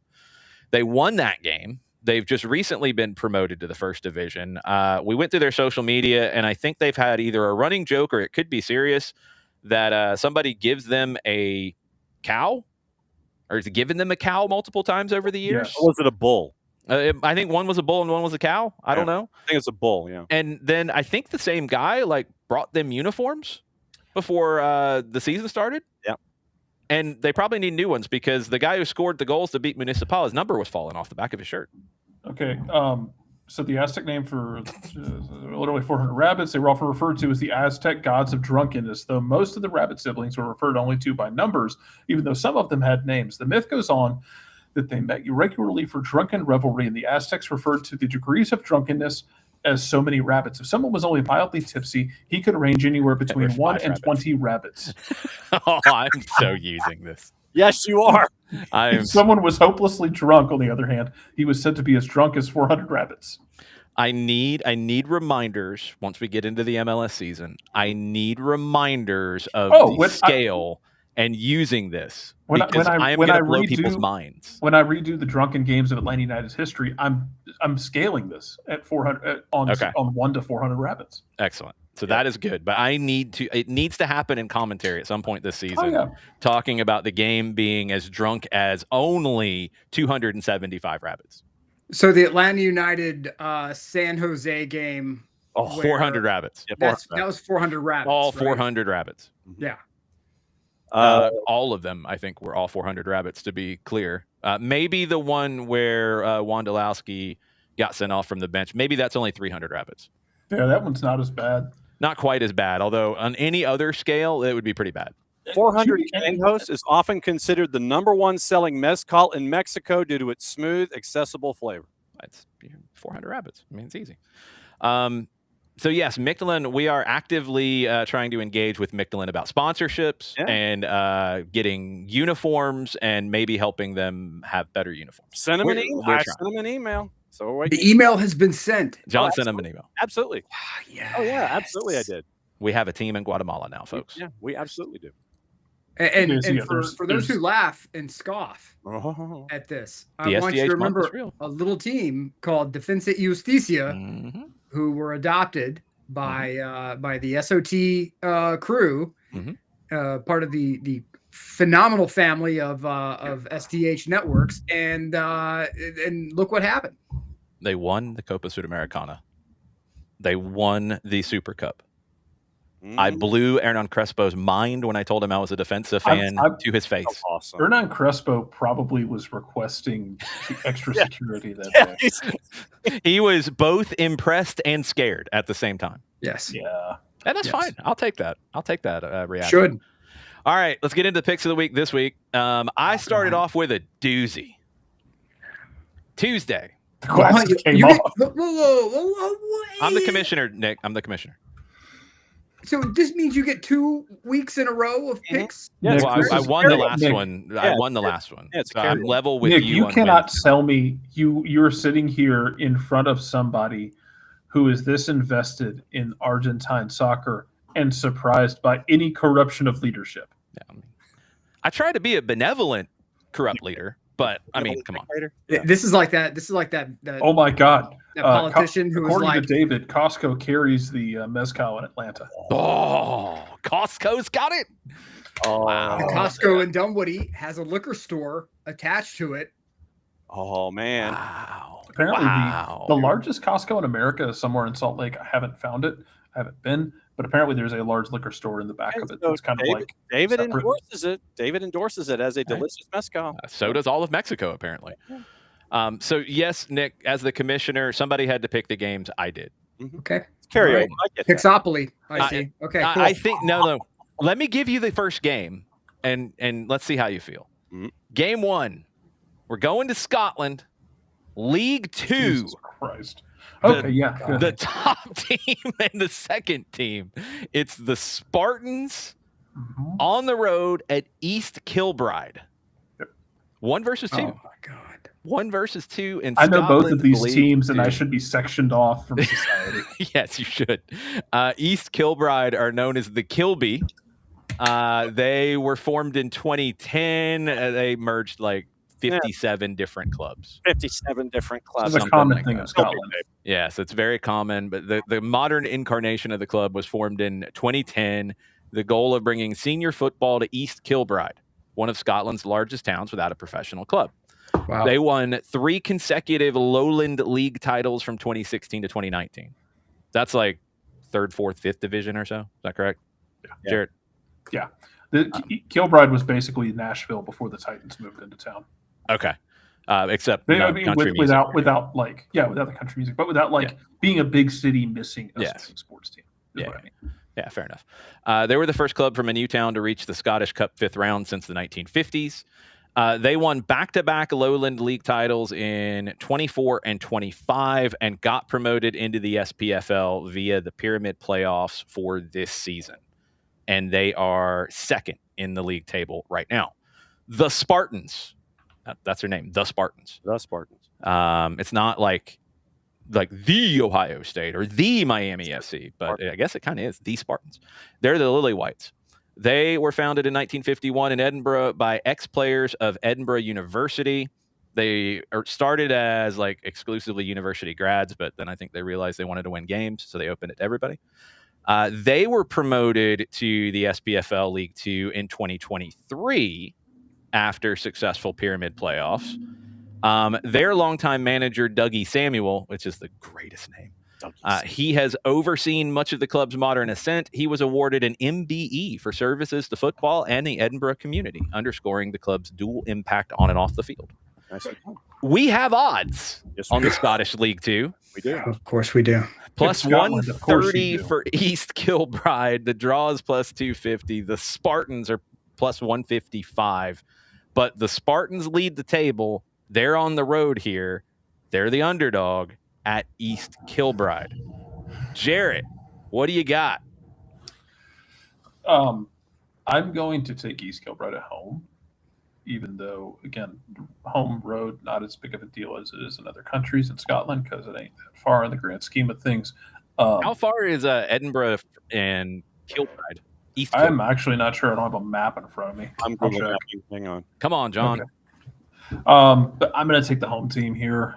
Both of them have been names that have been easier to pick up as time goes on because they got out of the Pyramid and got out of like the Highland and Lowland League into the SPFL proper. Because that is where the absolute sicko material lies, is like in the Highland and Lowland leagues that exist in the Pyramid below the SPFL. That is where it's kind of wild that these two teams got promoted in the last 2 years and they're leading the table. Have you seen the picture from like the Lowland Scottish game last week where like the stadium's backed up to a neighborhood and these fans went in the backyard and they built what amounts to a tree house behind the house and wrote West End on the front of the tree house where they watch games? That's awesome. I'll send this to you. Nice. I'm going to go with the home team, East Kilbride, as well. I'm going with the Kilby. Nick, what are you picking? Okay, so the movie that Tom Cruise is in called Edge of Tomorrow was originally called All You Need Is Kill. So that's what I'm going with today. All You Need Is Kill. Going Kilbride. Let's do it. Was that the one where he keeps dying and coming back? Yes, and if you That's an hate amazing Tom movie. Cruise, it's a great movie. Yeah, if you hate Tom Cruise, just watch the first 30 minutes. He dies like 80 times in the most horrific ways possible. Wow. Yeah, it's amazing. But he's actually really good in it. And Emily it's a Blunt good film. is It's a fun action phenomenal. movie. It's a great movie, top to bottom. It's a great movie. How long's the trip, John? From the East Kilbride Arts Center to downtown Edinburgh is 45.9 miles. Right now, if you did the drive on the M8, it would take you 58 minutes. So it's going to take the Spartans an hour to get there. Yeah. They'll be okay. What are you picking? What are you picking, John? Kilby. Can't even You're finish. picking Kilby. Can't even finish the movie Shrek in that amount of time. All right. So everybody picks the Kilby. Wednesday, doubleheader in Champions League. Game 1, Napoli and Chelsea. Napoli got to win.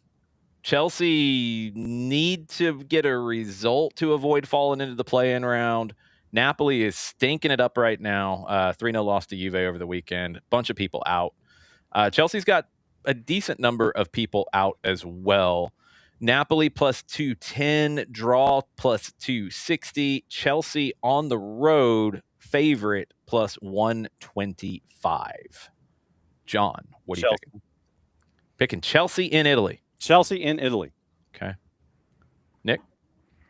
The only question here is how much running did Napoli have to do as punishment for losing to Juve? Yes.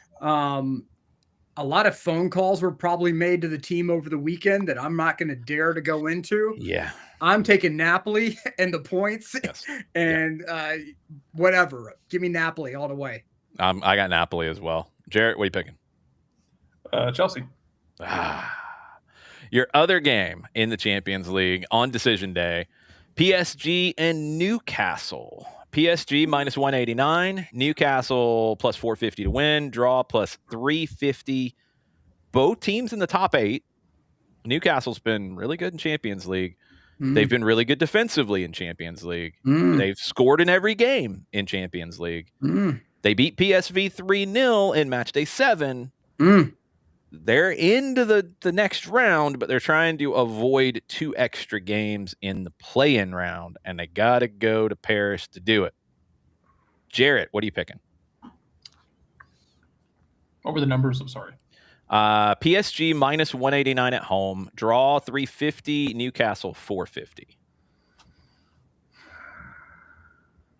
You want to get crazy. I really want to take the draw. I mean, that's not crazy. Yeah, That's like draw. a little crazy. It's a pretty number. I'll take the draw. PSG's been the little rickety. They've been. I mean, Luis Enrique got all fired up after they outplayed Sporting in Lisbon and they lost and hit the post 5 times and had goals called like crazy, and he just starts cussing in the post game interview. He's just losing it. So I just sent the picture in the chat. Very nice. It's the club is Camelon Juniors in Scotland and near Falkirk. Oh, the West End is amazing. Yeah, so they just basically turned their garden shed into the West End away section. We might have to pick that team down the road. Kind of like that one house in the end zone at Marietta High School where they just have the deer stand. They look out over the heads. Oh yeah. Jeez. Yep. Is that new Northcutt or old Northcutt? It's Northcutt. Yeah, just Northcutt. Yeah, old Northcutt. John, what are you picking in this game? PSG and Newcastle. PSG. You're picking PSG. Yep. Nick, what are you picking? Is my boy Sandro Tonali playing? I believe so. I don't know of any issues with him. My man's in exile. I'm gonna back my man's up. Tonali. But Newcastle. But he digs it. He appreciates how they stuck with him through the suspension, so he wants to prove himself there. I give them credit for that. Yeah, I dig it. So I'll get really stupid here. Let's go Newcastle. Ooh. But hey, you know what? If this hits, you're having a good week. Yeah. Yeah. I mean, we had Vegas kills you week, so I mean, if it's this or it's a hole in the desert, take your pick. So this does maybe back up your pick here, Nick. He was pulled off at halftime of the last match, and everybody was kind of like, well, what's up with that? What's going on? Is he banged up? Like, are they saving him for PSG? Like, what's going on? Well, baby Leonardo was born. Oh. So, yeah. So he's been in and out of the lineup, but yes, that's probably why. So baby bump for Tonali, yeah. Maybe. I'm gonna go draw. I think both teams are going to be a little safe. I think there's going to be a lot of scoreboard watching. So I'm going to go draw. Magic. Let's go Thursday to Colombia. Jaguares de Córdoba against Inter de Bogotá. I think I was watching one of their matches this afternoon. No, I think they're actually on right now. I think they were on yesterday, if I'm not mistaken. No, they played Friday because I saw them Friday.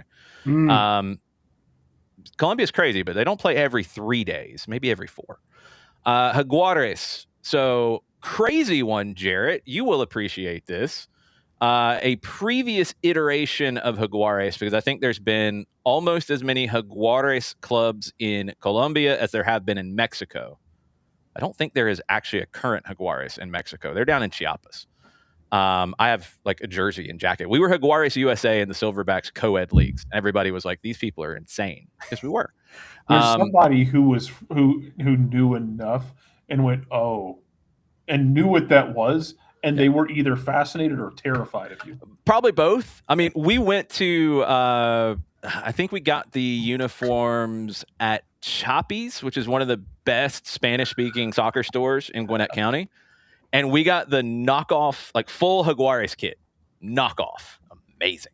But Jaguares in Colombia, they have had a player that we know named Junior Sandoval play for them before. Okay. He was there for like Oh my God. a year, like 6 months. And then I think they went broke. There was somebody else with him too that had been around Silverbacks that era. But yes. So Jaguares de Cordoba, this current iteration was formed in 2012. They are the first club from Cordoba to play in the first division in Colombia.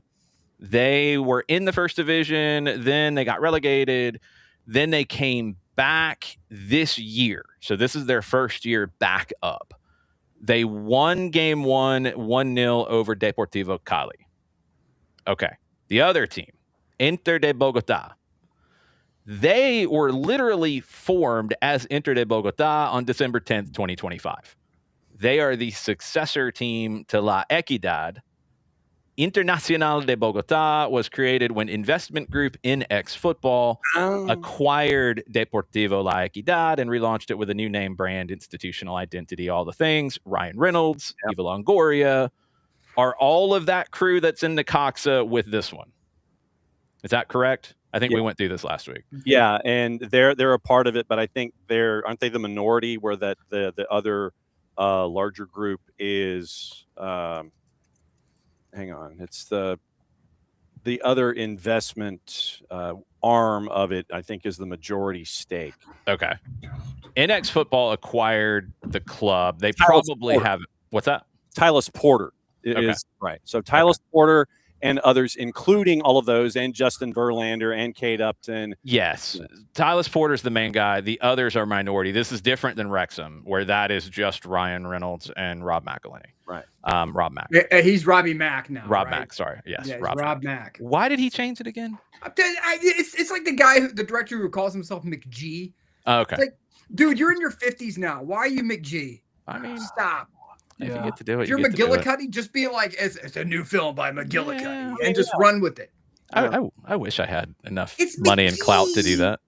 I can't do and apparently he pissed off his wife by doing it too. Kate Wilson was not happy that he changed his name to Rob Mack. You own a football team now. There's literally no reason for you to go. You own a football team, and you have one of the most successful sitcoms in the history of television. That he's got Wrexham.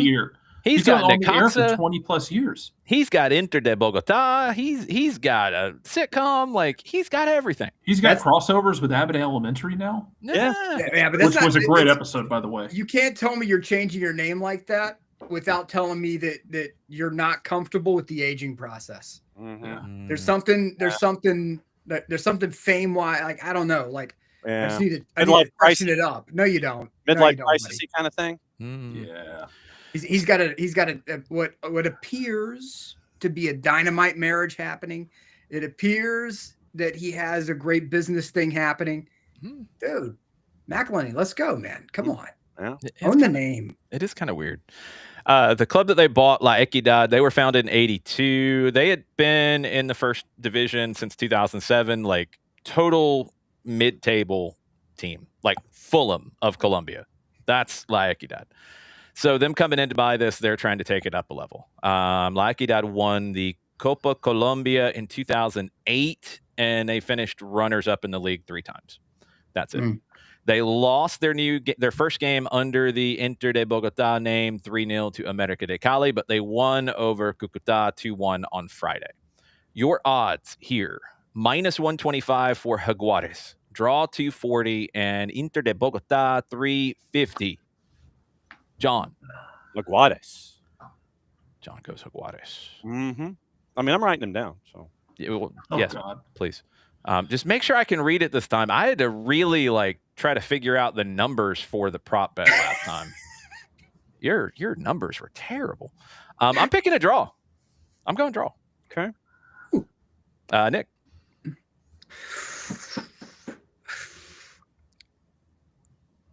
I really want to go draw. Sensing a conjunction. No, I'm going to do it. I'm going to go draw. Okay. Jarrett? I'm going to go with Junior Sandoval. I have to. I feel like I'm You're going with legally Jaguares. obligated because my lasting memory, my last memory of him should have been watching Junior Sandoval eliminate the Georgia Revolution in the MPSL Southeastern Conference Final, and then running over to their fans and basically daring them to come down and fight him. Instead, my lasting memory of him. Also, he scored in the MPSL Final, by the way, when Matias lost to Tulsa.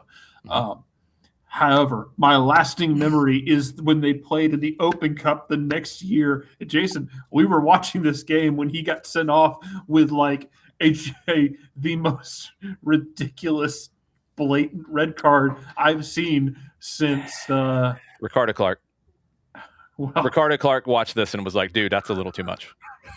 I was going to say it was very similar to another former Atlanta striker, except playing for the Silverbacks when he curb stopped a Colorado player. There's that. Roy Keane watched it and was like, dude, really? I mean, it was a little much. Roy Keane was proud of that stomp. In the the stomp, game. yes. The Jaime Chavez stomp, yes. Junior Sandoval kicking the guy in Open Cup, that was a little too much. That crossed the line.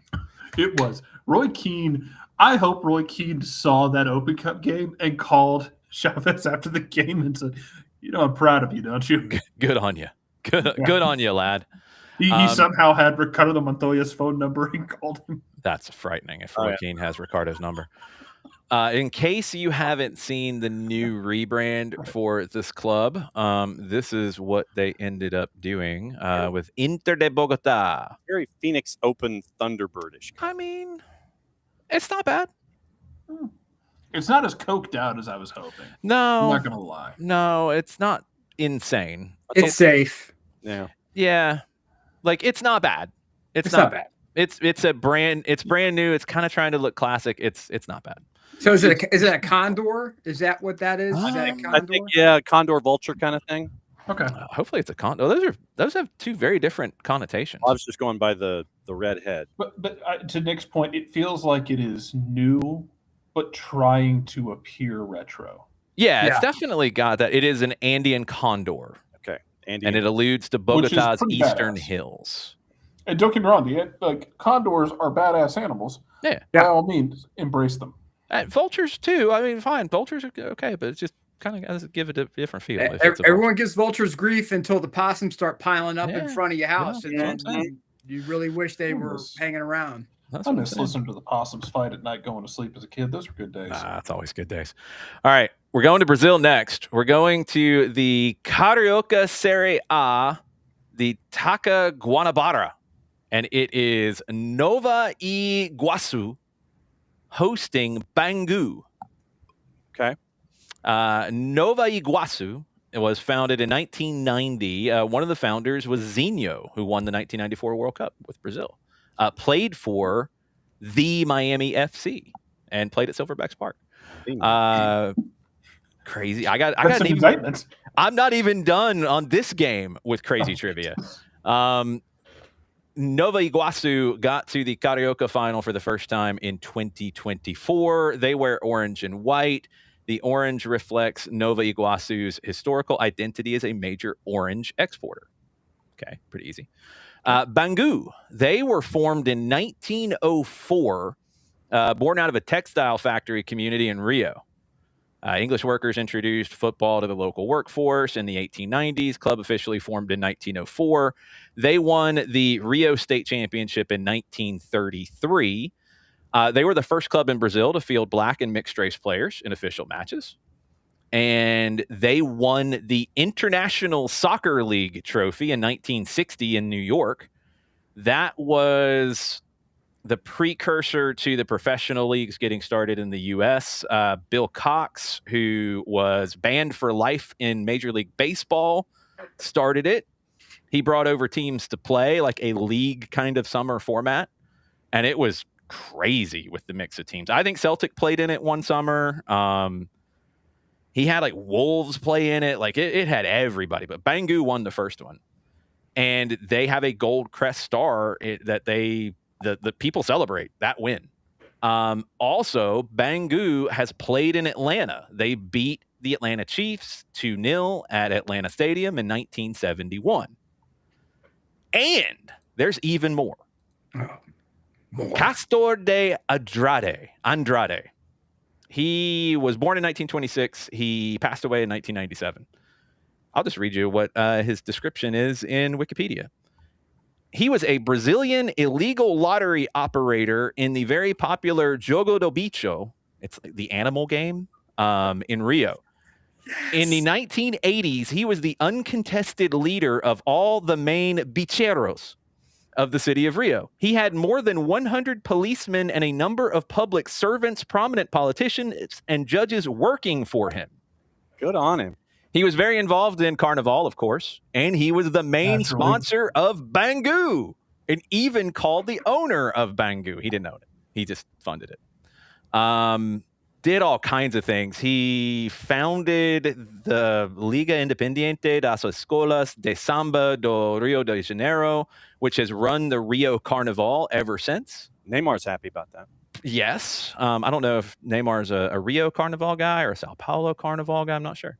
In 1993, Castor de Andrade and 13 other major bicheiros were arrested. They were sentenced to 6 years of prison. He obtained a habeas corpus and was released in the same year. Boy, that's a good lawyer. Hey, you do what you got to do. Let's see. Correct, Nick. Subsequent operation managed to break his stronghold, all kinds of documents with all the police and politicians and judges and public servants and prominent people who were profiting from him. He died in April of 97. The heirs to his fortune began fighting each other over the inheritance, led to the murder of his son in October of 98. Yes. This went dark. Quick, man. Yes. Well, he never served as president of Bangu, but the presidents always obeyed him and got advice from him. Mm-hmm. He won the Campeonato Carioca. Like the state leagues used to be bigger than the National League.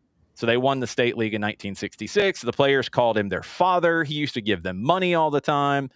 He was accused several times of intimidating referees. Once in a game against America in the Maracanã Stadium, he invaded the field with a revolver. He demanded an explanation from the referee regarding his decision to grant a penalty in favor of America. Bangu was ahead 2-1. America tied it. The referee later granted another penalty, this time in favor of Bangu, and they won 3-2. Reminds me of Fred Bullard with the Jackson Bulls back in the 80s. Yeah, I mean, just saying. So that's his connections to Bangu and everything else that he did. I did not know about the illegal gambling. It's like some kind of spinoff of the lottery. And it's like, I guess you pick the animals or something. But if I remember correctly, animals are tied to numbers in Brazilian culture. So it's like you're picking the animals instead of the numbers, and it's like an illegal lottery, but it's still seriously it's like a lottery. It's like Lotto McDonald's Farm as opposed to Lotto 649. Basically, yes. Okay. So this game's crazy with the club from the orange exporting capital in Nova Iguaçu and Bangu, who's played in Atlanta and had a crazy person who was their benefactor for a long time. So with that being said, John, what are you picking? I'm going with Nova Iguaçu. There are no odds on this game, by the way. I've got odds, by the way. You have odds. What are they? I don't want to know how you got them. I don't want to know either. I'm John's computer is like running slower than like an 18-year-old who had LimeWire going. Are you in with the Jogo de Bicho people? Probably. He might be. He might be now. Yeah. We might need to like preemptively plan an extraction program. Yeah, really. All right. What are the numbers? We'll go with whatever crazy numbers you got. Nova Iguaçu is a plus 110. Not far off. Draw is a plus 195. Okay. Bangu is a plus 235. Okay, not too far off. A little bit more of the home team being favored here. Yeah. Nova Iguazu 110, draw 195, Bangu 235. John, you are picking what? I'm going with Nova Iguazu at home. You're going with the orange people? Yes. Okay. Nick? I like characters. I like the people who are I knew you were Bangu. crazy and whatnot. So I'll pick the characters team. Give me Bangu. Bangu. I'm going Bangu as well. Jarrett? Give me Bangu with the caveat that this game might be canceled or reversed after the fact due to investigations. It could be all kinds of Bangu, baby. Let's go. The specter of the president of the team past. Yes. What happened? Don't worry about it. Yeah. It's okay. Don't worry about it. All right. Next, we are going to Ghana. Anyway. We have done the Ghana Premier League many times. John, you might have odds on this one. I did not have them at press time. Okay. Heart of Lions hosting Kotoko, Asante Kotoko. So the home team, Heart of Lions, they were founded in 1975. They won the league title in 1977. They were runners-up last year. They've been kind of inconsistent so far this year. Asante Kotoko. I am just going to start by sharing their logo because I think that is the right spot to start with this team. Bang. It didn't load yet. You were preemptive. It's coming. Look at that. Oh, my. Yes. So, that's a The porcupine. demonic porcupine. They are the Porcupine Warriors. Porcupine Warriors. All right. Porcupine Yeah, Sonic the Warriors. Hedgehog can eat one. That's Hedgehog. legit. And the phrase at the top, Kumapem apem beba. Uh-huh. It means if you kill 1,000, 1,000 more will come. This is the Immortals, the Persian Immortals. I like this club. I like them a lot. I've been wanting to work in the Porcupine Warriors ever since I learned about the Porcupine Warriors. They were formed in 1935, founded by local enthusiasts, later named with permission of the Asantehene, the Ashanti king. Kotoko is porcupine in the local language. Symbolizes resilience and defense in Ashanti culture. I'd love to see it. If you kill 1,000, 1,000 more will come. Yes. Right. They've won the African Champions Cup twice, 1970 and 1983. They have won the Ghana Premier League, the first division. They've won the league the most times, 24. They're on the road here. Do you have odds, John? I do not, but they have 750,000 followers on Twitter. They're massive. They're the Porcupine Warriors. Respect will be paid. I mean, porcupines against lions. Who's going to win? Or are they going to draw? So we go with plus 100 for Heart of Lions, draw plus 125, Asante Kotoko plus 150. John. Oh, draw. Yeah, shock. Excuse me, it's the first time I picked draw so far this week. It's just the default answer, John. Let's see. I'm trying to see if there's any past history with the matchups here. So, Abdul Karim Zito is manager, by the way. You see what you've been missing, Nick? Heart of Lions. Dude, I'm out here trying to, I'm just trying to chase this money, man. I'm just trying to pay these bills. Right, so Kotoko is third. No, you're good, buddy. This is It's not your fault. It's just You've just been missing on 400 drunken rabbits and Porcupine Warriors. Kotoko is third in the standings at 35 points. They're ahead of Hearts of Oak on goal difference. And That's a rivalry right there. The Hearts of Oak and Asante Kotoko rivalry is legit. And Heart of Lions are seventh currently in the table through match week 20, 27 points. They are +2 in goal difference. Heart of Lions have only scored 18 goals in 20 matches, but they've only given up 16. Kotoko's defense has only given up 11 goals through match week 20. Well, of course, they're the Porcupine Warriors. So let's see if we have a head-to-head here. all right.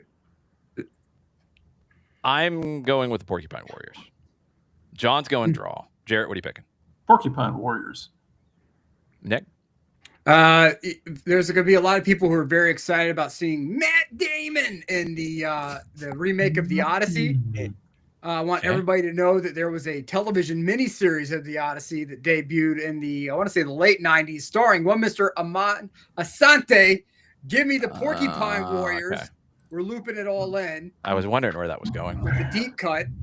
And so, yeah, give me Asante, baby. Let's go. Okay, in the last 10 matches, Heart Yep. of Lions have won 6, 3 draws, and Kotoko has only won once. Oh, it's a big game. It's a statement game for the Porcupine Warriors. Uh-huh. I am going with the Porcupine Warriors, and if they win, they will get added to my SofaScore favorites list. We'll see. All right. I've got a Italian Serie B team, I think. Carrarese. Mm-hmm. The marble. They were marble people. They like the marble. As one does. Yeah, you know it happens. All right. They just signed 21-year-old striker Dogo Yakubu on a 3.5-year contract following successful completion of his medical. The Porcupine Warriors did? Yes, they did. He will lead them to glory. All right, let's go to Poland. Poland. The craziest. I don't think we've ever picked a game from Poland, actually. And you gotta be really careful. My boy Shimon's over there. Yeah. He and his lovely family are hanging out in Poland. I hope they see this and understand that we should be picking in Polish league more because it's insane. It is the craziest league in Europe right now. Oh my God. No question. John, do you have any idea why, or are you just saying that? No, because like top to bottom separated by 18 points or something. You paid like attention to the morning espresso this morning, didn't you? Well, and Legia Warsaw's on the bottom of the table. You read What a morning shame. espresso this morning. I shucks. like it. So 1 to 18 in the league. 18 at the bottom is on 19 points. So the bottom is 5 wins, 9 losses, 4 draws. Mm-hmm. They're on 19. The top team is on 30. So 11 points, 1 to 18. Mm-hmm. Legia Warsaw, Bartosz Szlich's former club, they are in 17th place. They're in a relegation spot right now. But if they win, they'd go into the mid-table. Like, it's ridiculous. Mm-hmm. So we are picking 1 versus 4. The very surprising leaders hosting the team in 4th. And the odds do not believe in the team leading the table right now at all. It is Wisła Płock. Mm-hmm. I tried to work on this. I hope my pronunciation's decent. Yeah, you're good. Wisła Płock. They are known as the Oilers. They were founded in 1947 by refinery workers. They are hosting Raków Częstochowa, the medalists. They were founded in 1921. They're in 4th place. But Raków is plus 115 according to the odds on the road in 4th place. Mm-hmm. The draw is 210, and the league leaders at home are plus 230. Yep. What? Mm-hmm. That really makes me wonder about the Polish league even more. Well, and I believe, as a matter of fact, you probably can watch this match on BN, which you can get on Fanatis. You should be able to watch this on Fanatis, either on main BN or on one of the BN Connect channels. Mm-hmm. And you can watch the Oilers, founded by refinery workers in 1947. Mm-hmm. Polish Cup winners in 2006. They were promoted to the 1st division for this season. They're leading top of the table on goal difference. And you can watch the 4th place team, Raków. They are working class steel industrial districts. They're also modern data-driven recruitment under their current leadership. They went down that road. It's got them to 4th place in the table, 1 point back. And they're favored on the road against the team leading the league. Mm-hmm. Data. I'm confused about the data. I'm confused about the extra class anyway. Yes, Jarrett, pick something. I'm afraid to not pick a draw here because I think Poland is just too drunk. Yeah, because like my only experience with drinking from Poland was that's frightening. First, Nick's making that face. Yeah, I'm scared. Yeah, I had a family friend who he was Polish, but he grew up speaking Czech. It was very weird. But he's still Polish, though. He's still Polish. Okay, you said he was Polish. I didn't know. But his girlfriend was Polish, and she's the sweetest woman. But one time we were at dinner, when I was like 21 or 22 years old. We go over to their house for dinner, and she had like genuine Polish potato vodka, and Oh, oh. Yeah, I could see through space and time. Is that like Everclear, great. basically? It kind of. I mean, fermented potato vodka. It was good, but my God, Okay. that was just like that's like that. That's the kind of stuff you use to burn off a growth on a horse. Your pick of a draw is not crazy because Wisła Płock is 9 draws out of 18 matches, and they lead the league. So, Nick, what are you picking? So likewise, a drinking story with Polish folk. I've never drank with Polish people. Look, man, it's dangerous. I can imagine. Number one, I was at my friend Shimon's house when he lived here in Atlanta, and apparently Polish kids, their birthday is like a month. I mean, like they are like partying like the whole time. The food's incredible. But Shimon's like, come to the kitchen. Come on. I'm like, all right, cool. So I go into the kitchen and like all these dudes are in there who make Jarrett look short. Whoa. And so I'm like, like essentially like a toddler who wandered into like the grown-ups area during Thanksgiving. And they're like passing down, you come on there, drink more, and like it was just a bad day. Just a terrible, terrible day. It was almost like Raging Bull, by the end of it, like you're just kind of on the rope, like, like this. And they're kind of really impressed that you're still like halfway. Yeah, that you're still hanging there. Yeah, I mean, they're doing like complex theoretical equations, and I'm over there like Robert De Niro bent over the rope, So, it's like Johnny Fever and Venus Flytrap in KRP. Where his head is, they're impressed that he's trying to say. Yes. Yeah. The attempt was there. I think that was more of the college try. Mm-hmm. Give me the 4th place team.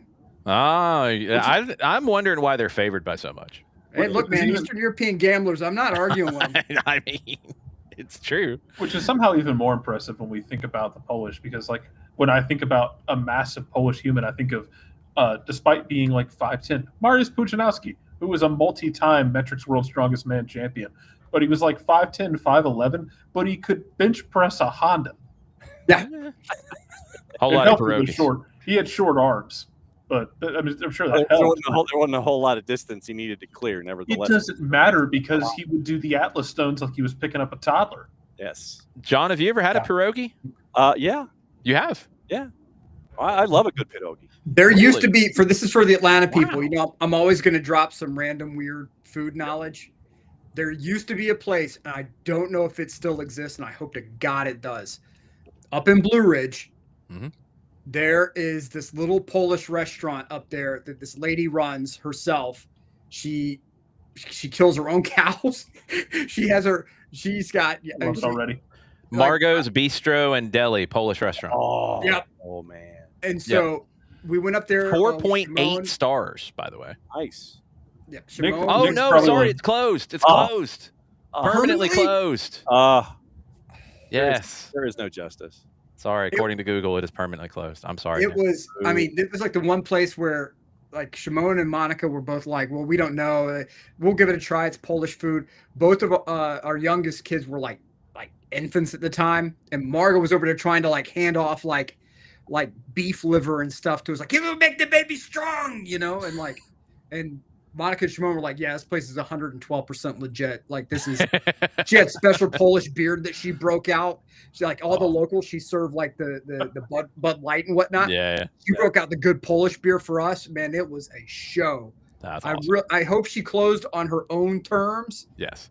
And I hope she is living her best life up in Blue Ridge. When I tell people to like learn a second language or a third or fourth language, it's because on our honeymoon, we traveled around Europe. And we were in Berlin. We went to a Polish restaurant in Berlin. It was this old Polish guy ran it. And we had really good dinner pierogies and then dessert pierogies. Never had dessert pierogies. It was just sweet. It was just like sweet and cream on it, and had like a homemade jam over it. It was really good. Yeah. But my wife, who speaks a small amount of German, like spoke to the guy. She didn't speak Polish, and she told him as much. And She spoke a little bit of German too. I mean, he spoke fluent German, but he was incredibly grateful and incredibly impressed by her attempts to speak German, and proceeded then to, as Nick's point, give us shots out of a bottle of, I don't know what it was. Stuff. It tasted like liquefied Nutella. Oh my God, it was so smooth. I couldn't even taste the alcohol. It was so good. Then proceeded to tell us that his daughter was doing a study exchange program in America. And I don't know if I fixed my face in time when he said his daughter was doing an exchange program in Oklahoma. Oh boy. Oh boy. That's not good. I'm trying so hard not to make a face. Like, you sent your kid to Oklahoma. I'll bet My mother-in-law is out in Oklahoma. I got to be careful. I'll bet she had. We call that child abuse over here. Has everybody picked this game? You have not? Oh, I have not. I am picking the Oilers. I'm picking Wisła Płock. Okay. I'm going with the newcomers. I believe now is the time of metal. So Yeah. You're going with the medalists. And I'm picking Rakov Czestochowa. You're going with the medalists as well. Mm-hmm. Okay. Yeah, I mean, one of my best friends, last 20, 25 years or so, and my best friend from high school, they are Western New York Polish. So Okay. I got the opportunity to have some like real pierogi growing up. So that's where all of that. I'm still surprised. Like, I just expected you would be like, no. Hey, look, man, I learned some. I learned the occasional cuss word in Polish too. So I mean, it's. So, you used to. How old were you eating pierogi? I mean, it's been probably a decade. But How did you have pierogi? Pierogi's a long this is time a downward ago. slide, John. And now you're afraid of foods. And now you're like it's like box mac and cheese and chicken tenders. I mean, It's a Look, downward slide. I mean, but I can also still walk up to each one of you and everyone in the Twitch pitch and go Village Świat, and everybody'd sit there and go, what are you talking about? John, do I have to hit the adult rating now? No, that's close. It's close. All Yeah, right. close. Close, but not quite. Yeah. Fair enough, I No, guess. but I could wander up to each one of you in December and go Village Świat, and I'd be wishing So you Merry. confused. this is the darkest timeline, man. I can't believe Margot's closed permanently. I'm sorry. Yeah. Sorry about the bad No, news. give me a good pierogi. I'm in good shape. All right. Well, you guys are picking against my Oilers. I'm picking the new guys, even though they're the big underdogs at home for some weird reason. I think this game might be fixed. Eastern European gamblers. Yeah. No. Let's go for the final game. It's kind of anticlimactic. We are going to France. It is Lyon hosting Lille. They're both kind of so-so. Lyon used to be good. Then John Texter got involved. They're doing really well in the Europa League, though. They're number one in the Europa League. Lille won the French League in 2021 with our old friend Luis Araujo. They have been very good at bringing young players through and then selling them on and doing their thing. Lyon has developed a lot of great players. The odds, Lyon minus 125, draw plus 270. Lille on the road, 310. You'll be happy to know that I found the liqueur and I just posted it in the chat. Ah, very good. For us. Thank you. Thank you. Might have to, if As Poland well as gets the to the World broken Cup, I might have to pick ball. some up. There it is. All right. Maybe we'll have to get that at the brew house. And the 400 rabbit mezcal. I'm sure Umberto knows all about that. I will be checking in with Umberto about that mezcal for sure. I'm gonna pick Lyon in this one because they kicked Texter out. Yes. He's not there anymore. Mhm. I'm picking Lyon. John, Lyon kicked Texter out? kind of, sort of. I mean, yes, he was the president of the club, and now he's not. His company still owns it, but he doesn't run his company anymore. It's really complicated. Okay. All right. So- Is he acting like a terrible ex to them as well? Probably. Yeah. I think that's just his natural body state, It's his state of being. like a delinquent dad. basically. I'm picking Lyon. John, As am I. Jarrett. Now, Okay. Nick. Lille. Lille. There you go. The Mastiffs. Les Let's go. Dogs. The Mastiffs. The prop bet, I went kind of different this time. So this is one where multiple people could get it. I think it's a much more likely prop bet. The point total of the final team to get into the play-in round for the Champions League. So 24th place. Right now it's 8 points. What will be the point total for the team in 24th place in the Champions League? Right It's now currently sitting at 8. Right now it is 8. It's super crowded from teams who could jump that, teams who could match that. It's crazy. So right now it's 8. I am going to say that it ends up at 9.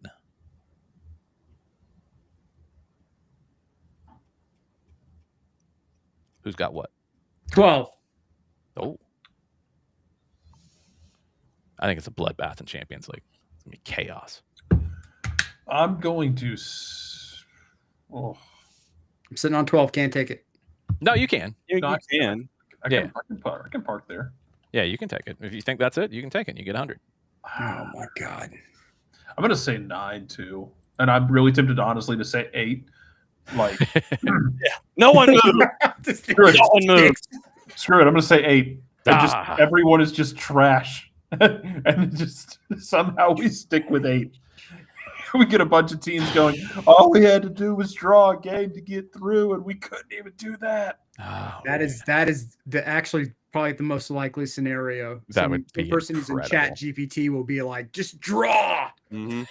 Coach will be like, yeah, exactly what we need to do. The coach who supposedly, which makes no sense, they say he got fired for using ChatGPT. He got fired because they lost like 14 games in a row. They were awful. And he thought that his team like shouldn't sleep 28 hours before the game. Like none of that makes any sense. And if you're using ChatGPT to get to that, you're an idiot.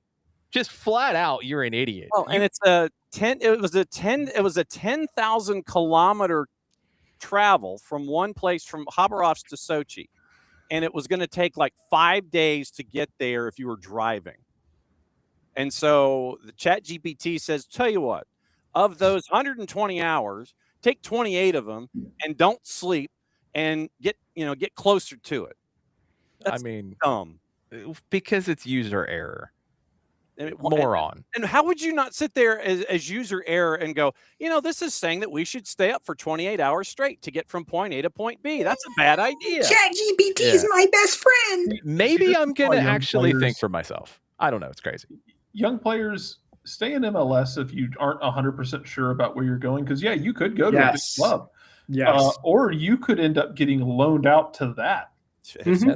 That's possible. Exactly. I don't think people understand, like, I get your logo chasing, for lack of a better term. Like, you're like, I can be in like Champions League. It's like, yeah, but you're going up against a guy who's like hooked on recreational horse tranquilizers. I mean, like, that's not. You could go to Poland, where the leading team in the league is not favored to win at home against the 4th place team. Mm-hmm. Yeah. I mean, that could happen. Mm-hmm. They will throw flares at you. Yes. No, and they have good aim. Very good. And that's if they're happy with you. Yes, that's a good thing. You could go to the Brazilian league, where there were so many chaotic things that happened this weekend. The best was Caio Jorge scoring a goal and running towards the corner flag, and somebody threw, I think the description was, a yellow liquid in a cup. Oh, didn't he drink it? Yeah, he caught. First off, it's a cup, like a plastic cup. He catches it, and it doesn't go everywhere. And then he takes a drink of it. Giovinco ain't got nothing on that. I don't know what it was. Crazy. So brave. Jared, what did you say? No, that's bold. Like, no. Number of points. What was your number of points for 24th place? Yeah. Everything stays the same. Everyone's just trash. I got 9. Nick said 12. John? Chaos. Wise answer. Chaos. 8. 8? All right, fair enough. God. I don't even get everybody. I think it's just bad football. We'll get everybody else's picks later if they decide to pick this time. Oh, really? We'll see. We're going to actually, it was the right strategy last week because they finished better than everybody else. But that's a whole other story. They get no credit. None. No. Maddie needs to understand that if she wants to make it in the sports world, she has to become a degenerate gambler sooner than later. I mean, that's where it's part of the business. Have other people do it for you, so you have plausible deniability. Yes. Correct. Sure. 4 wins for the season. Me and Nick. Jarrett's got 3. Drew's got 2. John and Sophia have 1. Madison has not won at all. But she's got a better point total than John, which isn't saying much. Yeah. No shock. Yeah. John, she got back ahead of you. You got ahead of her for a minute there, but she's back ahead of you. And then then stuff happened. Yes. No shock. Yeah, that's true. Nick's still leading the overall point total. but we're tied on 0 wins. So I'm trying to catch up. I started bad. I apparently need to get like some near like death virus again and you were on a become roll. Yeah. fever dream picking. Fever dream picks is how you won. You were on a roll. As we always end soccer over there, we check on Nicholas Bentner. He hasn't done anything. Nothing. Hasn't done anything in a while. But the gift that keeps on giving. Headline. Mauro Icardi and Wanda Nara feud intensifies as Galatasaray contract enters the spotlight. I thought we were going to talk about Hulk. Sorry, I'm going to get some viruses. With this one, that could go a lot of different places. Subheadline: the dispute between Mauro Icardi and Wanda Nara escalates with fresh accusations, legal claims, and revealing comments about the Galatasaray contract and family tensions. I know. He's out of contract in the summer. He's been linked with at least 75 different clubs, including some of them in the CONCACAF region. Oh, God. He's been linked to at least 1 or 2 Club Mexican America. clubs. Yeah, Club America was linked. They're linked with everybody. I want her to go to Mexico. I want him to go to Mexico and for her to get a job as like a presenter for Rayados or something. Could happen. She did MasterChef in Argentina. I just want her to find wherever he's going, find the biggest rival, and get a job with his rival. So, okay. I'm just going to take you through this tale. The ongoing conflict has entered a new and more intense phase after a public exchange of accusations continues. After Icardi stated that, quote, "we will no longer be a family," unquote, Wanda Nara responded firmly, stressing that despite everything, their bond as a family would remain for the sake of their daughters. She shared a post on her social media account with Mauro in the background, Mate on the table as well. "We will be a family forever." Mauro Icardi did not remain silent following this statement. In a sharp response, he accused Wanda Nara of lying, claiming that she had taken legal action to prevent him from seeing their daughters and had taken 7 million euros from him. Damn. This is all translated, of course. "She is lying. She went to court to stop me from seeing my daughters and took 7 million euros from me. She is at the peak of her own collapse." That's a sentence. Mauro. That's an amazing translation. Wow. Translation. He's a poet. Did he wake up? I don't know. Probably not. Because of her obsession with my fiance, China Suarez, she kept our 9 and 10-year-old daughters away from their father for 11 hours. Okay.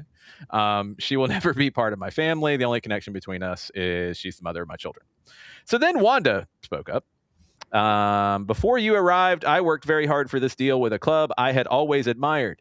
Even though you didn't like the league or the Turks, we managed to secure an excellent agreement with Galatasaray." Oh, jeez. Let's see. So, yeah, she took responsibility for getting him this contract, all the stuff. Wanted to protect and build his professional image. Fashion deals she signed in Milan for him and I guess for her and blah, blah, blah. And she says that she never defrauded him, always paid taxes on her earnings. I guess that's part of it. Blah, blah, blah, blah, blah, blah, blah. So now they're going back and forth in social media, accusing each other of things. He's got to find a club, but he keeps scoring goals. Like, he's doing really well with Galatasaray. Well, it helps when the puppet master is removed. Yeah. You know? And they got Manchester City. Oh, he might be on the spotlight is what you're saying. They got Manchester City. God, can you imagine Wanda Nara in Atlanta? No, not at all. I don't want to. Not at all. Since the whole thing with the universe now is sort of speak things into existence and it's just happening. Wanda Nara in Atlanta. I want headlines. Whew, buddy. Let's go full safe. WWE with Lemon pepper wings and Wanda Nara, man. That would be. Mike Conti would not know what to do. No. He would be like, No. "We can't talk about any of this on the air, guys." Nope. Yeah. Mike Conti would be sitting there with his head in his hands, knowing that every day at 2 p.m. Mike Bell gets to turn on a microphone. And Wanda Nara's in the Yes! Hey now. So, I mean, did Maxi Lopez play at Galatasaray? Did he get there at some point? Oh God, there's gonna be a weekend show with Wanda Nara popping into the news and Rob Tribble's on the air. No, oh, It's gonna happen. no, he didn't. Okay. I'm getting another story translated. I'm a little confused as to where it's going, so I'm going to leave it off because I'm not quite sure. There is still stuff in the medias in Argentina about Wanda Nara with the Argentine rapper El Gante or El Gente. El Gante. I don't know. I thought they had broken up, but I can't keep up with it anymore. She did MasterChef Celebrity. It's confusing. There's been a lot, so we'll see. But I guess her and Maxi Lopez are like somewhat friendly these days, which is kind of crazy. Hey, look, Maxi is the one who walked out of this with the fewest headaches. Yes, he walked out with, and I'm telling, and this is just take a little bit of advice, young people out there. All you have is time. That's it. Money will come, money will go. All you have is time. Find people who do not make you waste your time and keep your time in misery. And if you find someone around you who makes your life and your time miserable, pull the Maxi and get out. I was going to say, yeah. If you got that, you're like, nuh-uh. Peace out. So we're not going to go into the whole story about Hulk in Brazil, but wedding vows apparently are out. Yeah. I'm just blown away by the story that says that his net worth is reported at $70 million. That's impressive. He keeps playing. He keeps playing. He keeps scoring goals too. He might have had the right people around him. Like Allen Iverson. For all the talk about Allen Iverson, he had people around him who basically kept him from making stupid deciims. Hulky got the crazy China money too at the right time. Yeah, he timed that stuff perfectly. Yeah, that's probably what it is. But you ain't joking. He's 39. He keeps scoring goals and doing other things. Let's see. So he goes from Zenit to Shanghai for a reported $45 million. Oh, wow. So he went from oil money to China money. And this is back in time perfectly. So where was he before Zenit? He was at Porto. It's like he was in he went Brazil to Portugal, then big move for money to Russia. Yeah, so he goes bigger move for money to China. Yeah, so he goes Porto, Zenit, Shanghai, Atletico Mineiro, and he's been there since 2020. Yeah. And the transfer with Shanghai in June of 2016, he joined Shanghai from Zenit for £45 million. He would earn £16.6 million per year starting in 2016. Brilliant. Yeah. He made the bank. Brilliant. And yes, if you have not heard his story, he divorced his wife of 12 years and married her niece. Yes, that happened. That is some dirty. That's some stuff. So yeah, Hulky is worth a lot of money, and and apparently the wedding ceremony cost $3.2 million. Well, he's got it. Yep. And now. 5 years after the couple first married in a civil ceremony, and the ceremony cost $3.2 million. And then he spoke openly about his journey and his bond with Camila Angelo. Yeah. Okay. I don't need to know anything more than that. Yeah, we're gonna leave it there. I'm wondering because the word about Mauro was that he could go in January, so Galatasaray gets something for him. But there hasn't been much talk about clubs lately, and you're getting into you're in the last week.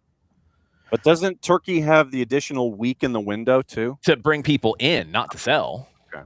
Now he could go like to Brazil and they could bring him in. He could come to MLS. He could come in between now and April.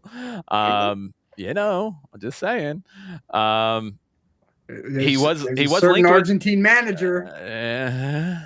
If it doesn't work out, I feel like a certain Argentine don't want that. There's a certain Argentine manager in Atlanta who I think would sooner beat the dog out of that man the first time he stepped out of line. The first time he stepped out of line, but if he scored goals and he didn't step out of line, and for all of his ridiculousness, and there's a lot of it. Oh God, I'm Nick, not.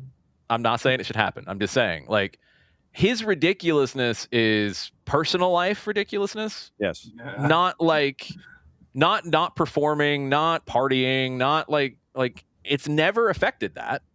So. What Just if saying. I just want it to happen now. So when he walks on the field and walks across to Messi and has to talk to him. Yeah, I'm saying he's going to end up in Montreal. Joey Nick, Saputo will do something crazy. Nick, can you imagine a road trip to Nashville? Wanda on Broadway. Oh my God. Oh wow, That's a mini series in and of itself. wow.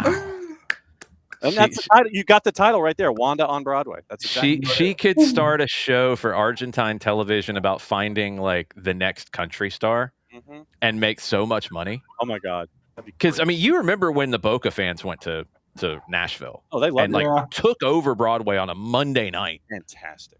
And like they're singing their songs, and like people are trying to perform, and they're just like, "Well, crap, we just got to sing what they're singing. We don't even know what they're singing." Just chaos. But yeah, I'm curious where he's going to. Would be a nightmare too. Jesus Christ! Tell me I'm wrong. Handlers with him. Yeah, I don't think that's the concern. You're just glad that Mauro Icardi's not linked with Milan anymore. Completely. He was, but he wants to throw the grenade into Atlanta. Hey, that man's going. Hey, you know what though? Give him a show going around with all the restaurants in town, all the nice restaurants. Look, it is not it's not my intent to bring home any zoo creatures whatsoever. But what I'm saying, ideas, Mio. All right, Mauro to Atlanta. We're not saying it'll happen, but now we're speaking into existence. Yeah. Oh God! You'd have to clear it. You'd have to clear a DP spot. That man's not coming for TAM money. No, well, I mean, I don't know where he's gonna go. Nick has ascended. Icardi brings home a giraffe. And he's like in Buckhead with his Buckhead condo. you guys would see me. Fabrizio's gonna tweet it, and Nick's just gonna be like,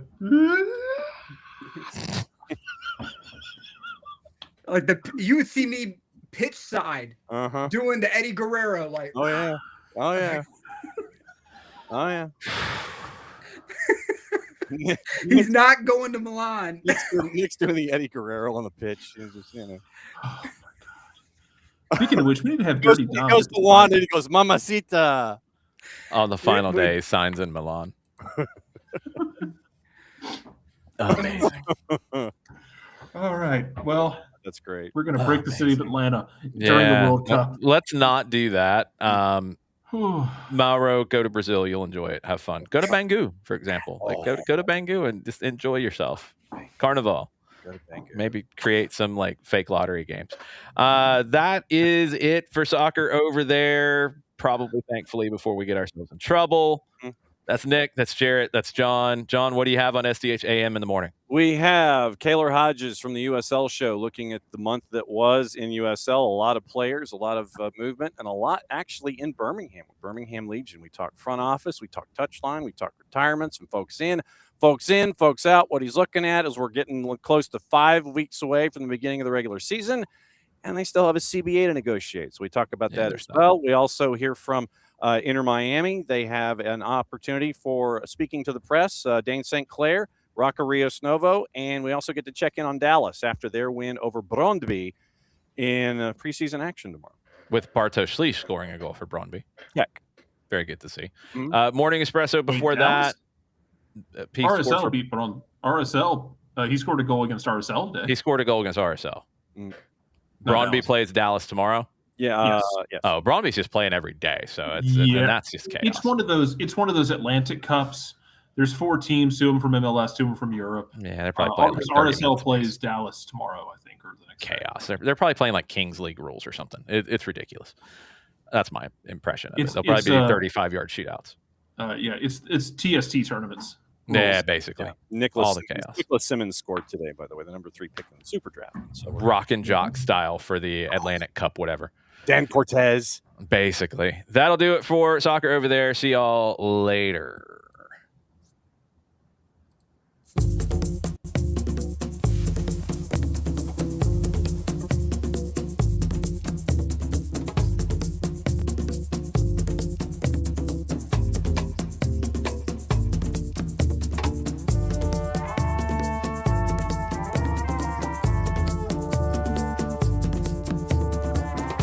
beat.